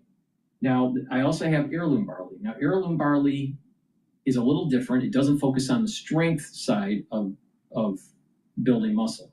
But what it does focus on is detoxification, bringing down inflammation, and soaking up free radicals. And again, by doing those three things, you're going to improve your brain function. You're going to improve cardiovascular health. You're going to improve your immune system and endocrine system and slow down the aging process. And this is a great way to bring down inflammation and to detoxify your body regularly. So please go to my store and get the heirloom barley. You take it the same way as the gladiator barley. All right, let's listen to Senator Kennedy compare the Democrats to Jack Nicholson in The Shining. My name is Cecilia. I'm a mom of 2 girls, a psychologist, and I choose to transform my PVC treatment journey with iCurvo. Can you blame her? Can you blame any of them? That testimony was before the Senate Judiciary Committee. Republican Senator from Louisiana, John Kennedy, serves on that committee. Senator, thank you very much for joining us today. You know, just your personal reaction as you listen to these people's stories, sir. Well, sometimes you forget that behind the sterile crime statistics are flesh and blood. And this lady today reminded us of that. When we have these hearings, we always invite some Republican witnesses, some Democratic witnesses. Good Democratic witnesses always say the same thing, that they don't believe in free will, they don't believe in responsibility, that when criminals commit crimes, it's not their fault, it's society's fault, and they shouldn't be punished. We ought to give them a bunch of money. And they always say the same thing. They're almost like Jack Nicholson in The Shining. They're crazed in their jaundiced point of view. They're a few degrees off bubble. Most Americans, most people with common sense understand that what you allow is what will continue. And the more law enforcement officials you can put on the street, the less crime you're going to have. It's not complicated. Thousands of years of human history prove that. And I don't know why my Democratic colleagues will not accept the reality. Senator, one of your colleagues, Senator Hawley, had an exchange with a man, Gregory Jackson Jr., who has in the past talked about defunding the police. At one point, he was the executive director of community justice for a group that was funded by George Soros's Tides Foundation. Let's watch this back and forth with your colleague earlier. I in no way stand with defunding law enforcement. This is your report, a policymaker's playbook to reduce gun violence without policing communities. After your policies have transparently failed and led to the deaths of millions of Americans, now you say you never heard of defunding the police. Your own report recommends it on page after page after page. I feel like I'm looking at a two-faced individual because you talk about reducing no, sir. violence. You're looking at somebody who's reading you your own words. You want to invest in gobbledygook and take away money from police officers who actually keep our communities safe. And when you're called on the record, now let me give you my perspective on this. You know, of course, you listen to this show because there's sometimes I have these really off the wall perspectives. All right, but you can learn from it. So I do not know the name of this senator. I think it's senator, maybe it's a congressman, but he definitely served in the military. All right, he's clean shaven, you know, nice haircut, tight haircut, right? And who's he interviewing? Black individual, has a beard, and has longer hair that's braided. Now he's in a suit, you know, this individual that is taking questions from the congressman or senator. I think he's a senator. And what did we hear in videos prior to this one? But how important it is for the military to shave, to get in shape, right? To have a better conduct in society than to look slobby. And we can extend this towards just every other person in society, not just the military. There's a slobification of America where They don't know how to talk. They don't know how to dress. They don't know how to groom. And it's like the broken window theory. If you have too many of these individuals in your society that look like shit, don't be surprised that your town looks like shit too. And smells like shit. So everyone needs to like look in the mirror and like get their act together. But you tell that to someone that is a minority and they think you're a racist. No, push back. The way to save this country, the way to save the United States is to promote conservatism, understand that we're a constitutional republic, that it's about individual liberty, and that there needs to be more affinity towards God, country, and family. But also keep in mind that over-proselytizing any religion is a bad idea, because we have a freedom for religion and from religion. Very important concept that most people don't fully appreciate.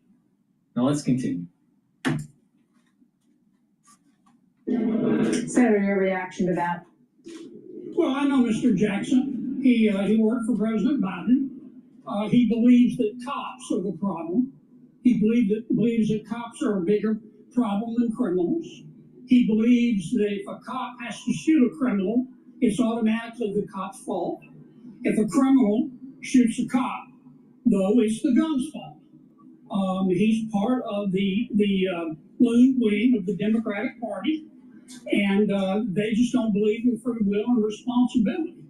And as long as they're in charge, particularly in our large urban areas, we're going to continue to have crime.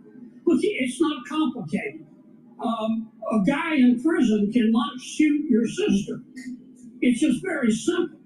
And I'm all for rehabilitating when we can, but some people are just bad. You have to separate them from society. Yeah, I just think of this dad, realizing after the fact, after his daughter's horrific murder, that this person had a rap sheet as long as his arm. I want to very quickly, Senator, just give us your recent take on this government shutdown, whether it's going to happen, and what you see at stake here. We're going to have a shutdown because Senator Schumer and the Democrats want one. It will be further evidence that human evolution is a slow process.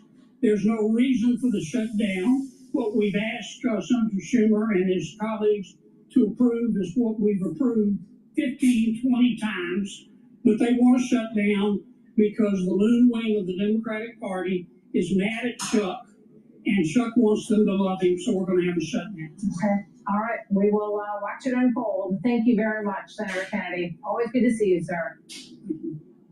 Hey, it's Will Kane. Click here to subscribe to the Fox News channel on YouTube. It's the best way to get our latest interviews and highlights. And click to subscribe to the Will Kane podcast for full episodes right now. Alrighty. New York 811 presents Don't Dig Up. All right, let's listen to Sylvester Stallone here. I think he was on Brian Kill Me today. We love when he's here. I hope he loves when he's here too. Actor Sylvester Stallone, producer I should add to, along with his co-star, I think your initial appearance here, co-star Tulsa King, the series back for another season, Jay Will. Guys, welcome back to the Fox News Channel and Fox and Friends. I finally came home. Right. Don't you feel at home here? Oh, I do. I said, you guys, you have this environment here, really unique. After you do all those other, shows, come here, you come to the top of the mountain there. That's right. That's right. Jay, you were in the green room. I felt like the minute I saw you, I've been friends with you for 20 years. Hey, it's the familiarity, right? Right. You get there, you like it. Because, you're the series, of course, I've seen it on television. But, Sly, is it true he's a good guy? No. He's a miserable bastard. Right. I'm tolerant. No, actually, he's very gifted. He graduated Juilliard College acting. He's like a serious pro. And that helps because so are you. It does. So you have this, what is America's fascination with the mob? And what made you think this would work? What is that about? It's like cowboys, outlaws. Right. There's something about that. I guess, can we dare to say that in each of us is a little larceny, or like it seems romantic, but it's certainly not. It really isn't. It's a very one-way street. Not many of them survive or whatever, but there's Justice Fest, pirates, all the bad boys through history. But, and with you guys in particular, I see the family aspect, along with the criminal aspect, which makes it seem cool. I feel like it's a little Shark Tank, because you are starting a business after business. Right. That's very good. It's a snarky Shark Tank is what it is. Yeah, that's one of the key elements, Ryan, is that how do I keep him an underdog? So we always have to invest ourselves in a much stronger villain, much more ambitious villain, and I'm always being basically assaulted East Coast, West Coast, sometimes even within the family, you'll see a little bit this season. So Jay, do you feel like Hollywood's back? I mean, from the pandemic, everyone hearing that, you know what, no one's going to the movies anymore. What about you? Do you feel like it's coming back, even if it's the streaming world? I think it's never left. You know, it never went anywhere. I think it's just changed the medium, changed the form of expression. You know, we've given up on theaters? I can never give up on theater. It's the core of my existence. I was trained in theater classically, and I think I'll remain in the theater. You know, theatrical actors make the best film actors as well. You can't say the same in the other way. I completely disagree, but no. I mean, do you think I did a lot of stage. I did a lot of stagecoach. Right. You were the Rocky series was on stage, and I caught up with you there. But do you in your back of your mind when you were making movies, even series, are you thinking this is for the big screen, even if it ends up on the streaming screen? Yes, I try to take a streaming show, and because I started having features, make it cinematic and try to expand it. We're always looking, like for example, this season, it's widescreen. In other words, it's 2:3:3. It's like going to a movie theater, seeing wall to wall. You can't get as tight in the close-up, but you get the vista. Yeah. I do, and I think people are really getting to know the characters from the top the streaming shows on your channel. Do you realize it's been 40 years since Rocky 4? You know, you are such a liar. Right, 40 years. He meant 4 years. I mean, even though your build is the same.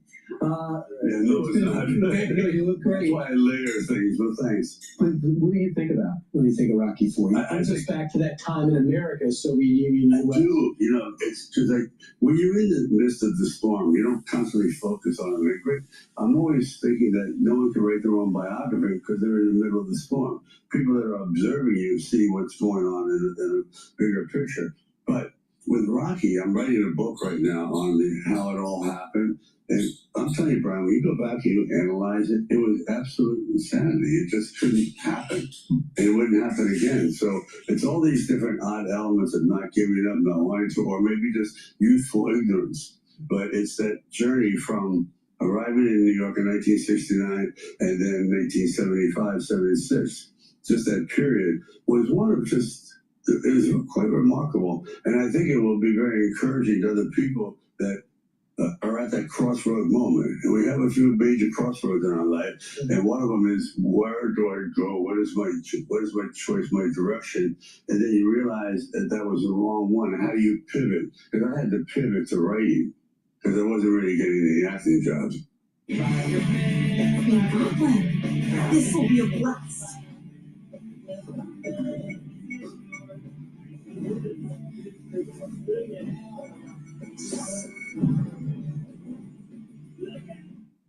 Because I wasn't really getting any acting jobs. I was like, your resident mugger. That's like, got a mugger? Yeah. Gangster, the Wanderers? Always was. So the thing is so interesting is I hear when people talk about acting, don't tell me you're out of work. Because they say, Jay, is that if you have an iPhone, you can do a movie, right? Don't wait for that commercial. Seriously. You could go out and you could be writing something, doing something. You knew that ahead of time, but you didn't have the iPhone. No. Right, Jay? How do you feel about it? You know, it's funny. Ironically, my first film, It Doesn't Matter by Josh Mann, was shot by an iPhone for 14. And filmed completely on an iPhone, no type of steady cam. Really? And it was done, and it got to go to the Cannes Film Festival out of South France, I believe. And, you know, so again, if you can make the work yourself, you can tell the story yourself. It's really no issue to it. You don't need a big old performance or, you know, production behind you. And that's one of the things that there's so much to respect about you, but the one thing about you, you take action. So you're not waiting for the call on your phone. You say, I'm gonna write the movie. If you're not gonna hire me, I'm gonna write the movie. Oh, if you're not going to do the movie, I'm gonna find someone to finance the movie. I'm gonna star in the movies, right? And you just said that's what it is. Don't you think that is the American dream? The American dream is the opportunity to be successful. It's not the rainbow. It is the American dream, and the first thing is you have to be really honest with yourself. Do you think you have what it takes to achieve your goal? If I said, I want to be a basketball player, that's never going to happen. So it has to be within the realm of ability. And the second thing is be prepared to get demolished and stepped on and walked over and laughed at and ridiculed. That's part of the games. Every game. Every game. And so can you take it? That's why I wrote that scene. It's how much you can take. Right. So we could cut in so many different scenes. Yeah. A couple of things. Not that you need another job, but you're a Hollywood ambassador for President Trump. You want to bring the TV and movie industry back to America. How you doing? I hear you guys go to Ireland, Bosnia, Australia. When are you guys going to come back to America? Jay, can you shoot anything outside Tulsa King in New York? I mean in America. But it's just tough. It's basically financial. That's what it is. It's not that these people don't want to work in America and sleep in their own beds. They want to. We used to. I loved it. I would go to work 3 miles away. Now you have to go 3, 4, 5,000, 13,000 miles away. It's about money, Brian. It's just about money and how the price of living has gone up, and people have to keep up with their lifestyle. So. Yeah. That's the dilemma. So have you been working on it? Is there anything you can do? There's nothing you can do. Tax breaks? No, until if there's some kind of government subsidy that would be overwhelming, yeah, you can kickstart things. But there's other organizations that are going to say, what about us? What about us? What about us? And there's just not that much money around. It's kind of tragic because Hollywood is kind of Hollywood if Holly could. It's not there anymore. Do you feel the same way, Jay? The Hollywood is not what it was? I mean, I'm kind of green in the game, to be honest with you. I stayed on the other side of the glass for so long. 3 years ago, I got my first chance, to get on this side of it. So, I can't really speak on the evolution of it as much as more as my experience. And I don't think I can't say it changed because I didn't know where it came from. No, I tell you, young man, as a pioneer, it's changed radically. Yeah. And I feel bad because, you work so much better when you're with your family, you're at home, and you're in your home state. So I feel bad. A lot of these actors, they don't want to leave, but they have no choice. Yeah, that's where the shooting is. You've been ahead of the game on fitness. People are talking about stem cells, all this longevity. They're talking, you're not there yet, Jay. But what about the fact they're coming along to some of the things you've been talking about, with RFK's been talking about? You encouraged by the Maha movement, which has no age bracket? Yes, it's so important because you are what you eat. I know it's an old adage, but you are what you eat. And if people are adding things to your everyday food that are going to detract from your lifestyle, they got to go. And it's amazing how you wouldn't automatically think that, okay, these large conglomerates, you're right, we've been pulling this off for 40 years. We have a terrible problem, health problem in America. Maybe we should switch up. But it's tough. It's tough to break habits. Finally, this is another success. I mean, you're starting another season on. It's amazing, actually. And then is there going to be a fourth? Yeah. Wow. No, we're already working on 4. You're already working on 4? Yeah. We've got Terrence Winter in the writing group, and I'm trying to get him off. Right, I know. He gets shot in the first scene. First scene. No one knows. Right. But it's like, why didn't you wear what Jay is wearing? You could have pulled that off. I got this from him. You wore the mesh back. They're called pajamas. Right. Look at these pants. Right. It lives. These Frankenstein lives. I had to fly out a plane and land. I love it. So Jay has a unique style. Actually, this works very well for the show too, because he vacillates back and forth between this and trying to be sartorial, and it's good. It's a character. I don't know what it is, but no matter what character you play, I'm pulling for you. There's a reason behind that. We come over and shit. Guys, Sylvester Stallone, that's how you say it, right? Stallone? Stallone. No, Stallone. My bad. I'm going to fix it in editing. Stallone. But fascinating talent, best ever. Thanks so much, guys, for coming in. You know, you haven't lost the steps since the time you interviewed me on the steps of Philadelphia. So I do, because your exuberance is contagious. The first time you were shooting Rocky 6, I guess technically with Antonio Tarver, and that you knew my name was one of the highlights of my life. Stop. Swear to God. Thanks so much. Okay. Thank you so much. I'm Steve Juicy. I'm Brian Kilmeade. I remember when Rocky came out into the movie theater. And, and that whole Rocky series was kind of like impressive. And, the thing is it was about the underdog and rising up. And maybe that's where we're at right now in America. This is that there's a lot of underdogs. But America is better when it's an underdog. It rises to the occasion. We don't fail. But we also have to realize that we need to dig in and make it happen. So please go to my store, the-studio-reykjavik.com, and get the Boomer Boost. The Boomer Boost has 68 nutrients. It's a very comprehensive compound profile that will target multiple systems. It'll help to target your brain function, your heart, your vascular system, your musculature, rev up your energy levels, and rev up your metabolism. By taking this every day, you're also going to help to improve your A1C levels, and you're going to notice the benefits of this within 72 hours of taking this. You're going to have a steady burn of energy and have vitality, and you're going to be wanting to be more active. And that happens within 72 hours. There's no spikes of energy in a crash. It's a steady burn of energy. And over time, you're going to be slowing down the aging process. And by bringing down inflammation and stacking it with the Gladiator barley or the heirloom barley, you're maximizing the benefits of this. This is a month supply. Take it every day. It's a powder. Take it the same way as the Gladiator barley or the heirloom barley. Soft foods, filtered water, milk, or a smoothie, but take it every day. And it's also a great way to lose weight. If you wanted to lose weight, take it for your breakfast or for your lunch, either or, and restrict your calorie intake and do resistance training, some balancing exercises, some cardio. Be a little bit heavier on the weightlifting side, because by weightlifting, you're going to build more muscle and burn more energy. Individuals that only do cardio, it's harder to lose weight, and many people fail at losing weight and they go on a yo-yo diet. So it's better to when you're trying to lose weight, be more focused on the weight training side of it. So Boomer Boost helps to give you the nutrients you need to slow down that aging process, to bring down that inflammation, to build that musculature, have the energy levels throughout the whole day, improve your cardiovascular health, help you sleep, get rid of that brain fog, improve your memory, and improve your cognitive function. So it's a dual purpose supplement, very powerful. Take it every day. I wish this was available when I was doing triathlons.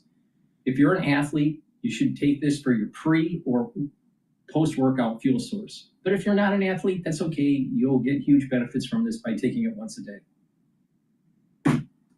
And I also have drops and lozenges. The drops are smaller than the lozenges. You get 100 in each bag for the drops. You get 21 in each bag for the lozenges. But this is important to have at work or at home, because the fall season is going to be problematic. The moment you have that throat irritation, make sure you take them right away, and it will mitigate the problem. You can get it in cherry, honey and lemon, and blueberry. You can also get the lozenges in elderberry zinc. Get a few bags for your household, but be prepared for the fall and the winter, because that throat irritation is where it starts. And if you can neutralize it right away, you're mitigating the problem. Super important. Be prepared. Please take my advice. Use discount 5. Get these products in your hand. The moment anyone in your household has that throat irritation, take them right away to mitigate the problem. This fall and winter is going to be problematic, and you need to prepare. Make sure you use discount 5 to save some money. It's all caps, discount 5. If you spend $100 or more, you get a free gift until supplies last. And that free gift is going to help to reduce the severity of what's coming in the fall and the winter. Trust me on this. Nobody on planet Earth is as accurate about this crisis as I am. All right.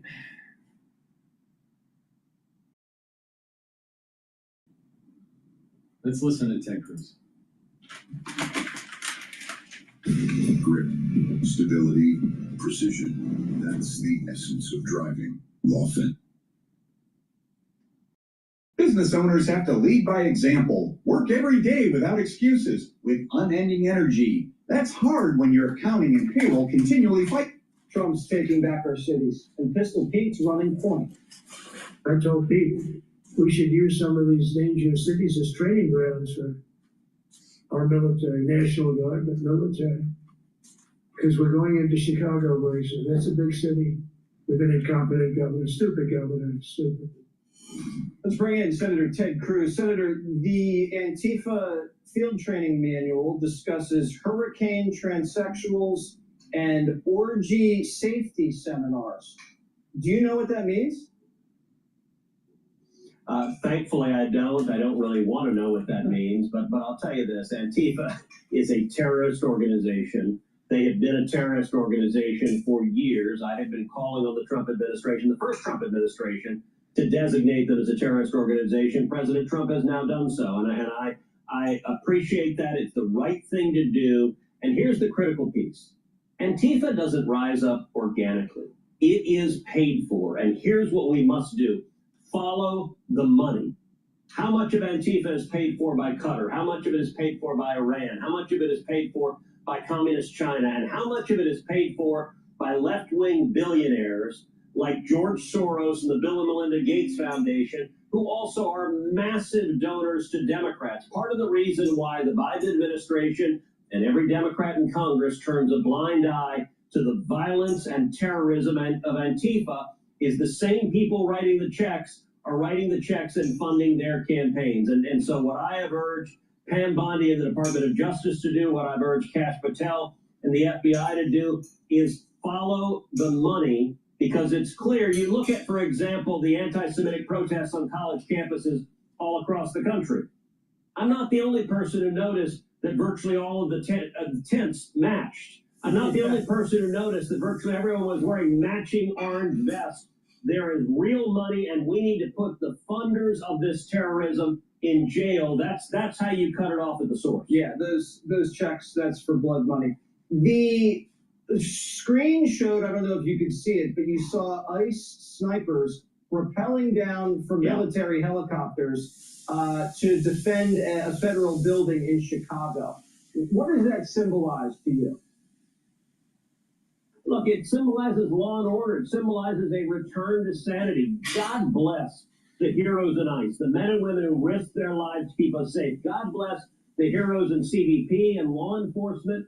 And the Democrats have made a decision. It's stunning. You know, when I was first elected to the Senate 13 years ago, both Democrats and Republicans would agree we support law enforcement, we support police. By the way, people like Bill Clinton and Hillary Clinton and Chuck Schumer would say we should secure our borders. The Democrat Party has gone bat crap crazy. They have decided they are for open borders, for abolishing the police, they are for George Soros DAs, and they want to let out of jail murderers and rapists and child molesters. And that's an extreme agenda. Look, Democrats are right now upset that ICE agents wear masks. Why do they wear masks? Because Democrats are calling on them to be doxxed. They're calling on people to target ICE agents and their families. And these guys are heroes. They're taking violent gang members off the street. I'm proud to have their back. And I got to say, the rest of the country is looking at these crazy Democrats who want to fly to Central America and have daiquiris with MS-13 members. And they're like, you know what? I don't really want more gangbangers in my neighborhood. Yeah, CNN's sitting down with these guys, and they're saying that they're under a lot of pressure after Trump's cranked up the heat. He's cranking up the heat on these fat generals, Senator. Are we going to have less fat generals now at the Pentagon? You know, I have to admit, I couldn't help but thinking of Sergeant Schultz. If you ever watched Hogan Heroes, as a little kid, I would watch Hogan's Heroes with my dad, and Sergeant Schultz. Well, here's the thing: is that Ted Cruz, even though he's a bright guy and he's a senator and he's got a lot of experience now and blah blah blah, you know, I believe he was top of his class at Harvard Law. You know, he's not a dumb guy, but he's a fat ass. So here's a great idea. Why doesn't everybody get in shape? Why not? Like, reduce your calorie intake a little bit, you know, do some exercises, get healthy. Why? Why not? This guy has been stuffing his mouth with a bunch of McDonald's. And then we got to come to the realization. I think that HHS under RFK Jr., it's helping. We have to really shine a light on the fast food industry and the processed food industry, because is a big component in disrupting our endocrine system, disrupting our immune system, and slowing down our metabolic processes. And when that happens, you start gaining weight. So we have to, like, not just stop ingesting this stuff, but go after the companies that are actually making people unhealthy. Because healthcare costs are out of control. But, you know, the thing is that Ted Cruz shouldn't be saying too much about fat generals, because we got fat senators, literally. And not only that, he can trade on insider information and make millions of dollars. And oh, by the way, he is going to make millions of dollars in cryptocurrencies. He has money invested in miners and in exchanges and Bitcoin assets. He's a fat senator. So how's that any different than a fat general that's got a golden parachute over at Raytheon? Or is, you know, collecting all these fees by roaming around the whole world for CSIS or the CFR.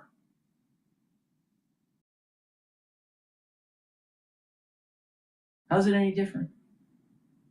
We got politicians that have been pigs at the trough, and we have generals that are pigs at the trough.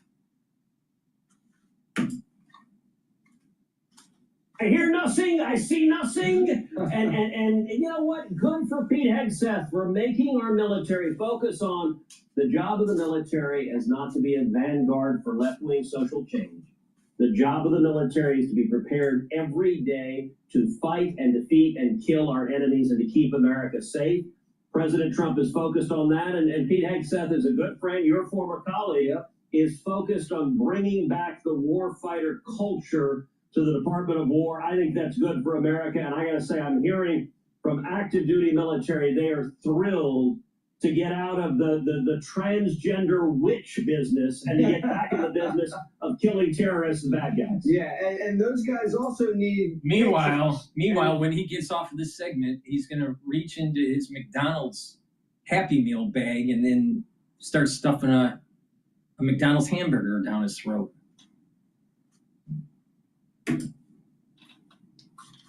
Government gets shut down because Yes. the Democrats want health care for illegals. They might miss a couple. What are you hearing about the shutdown? Look, we're having a shutdown. The Democrats voted to shut the government down today.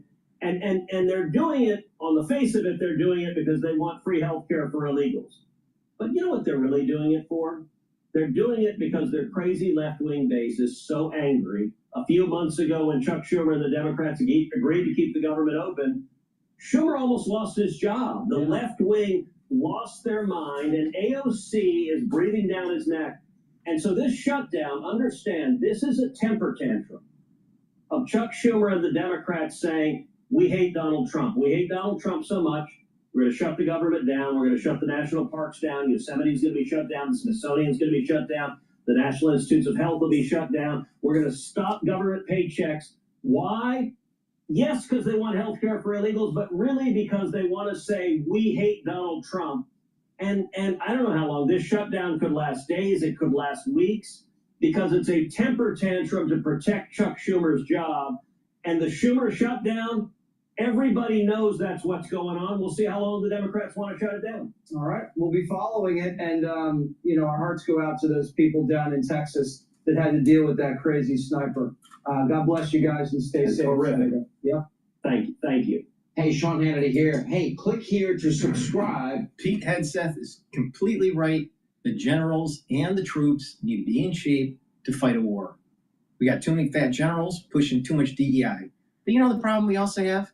We have representatives in Congress and in the Senate that are too fat and that are sucking on the tit of the taxpayers, doling out money to special interests,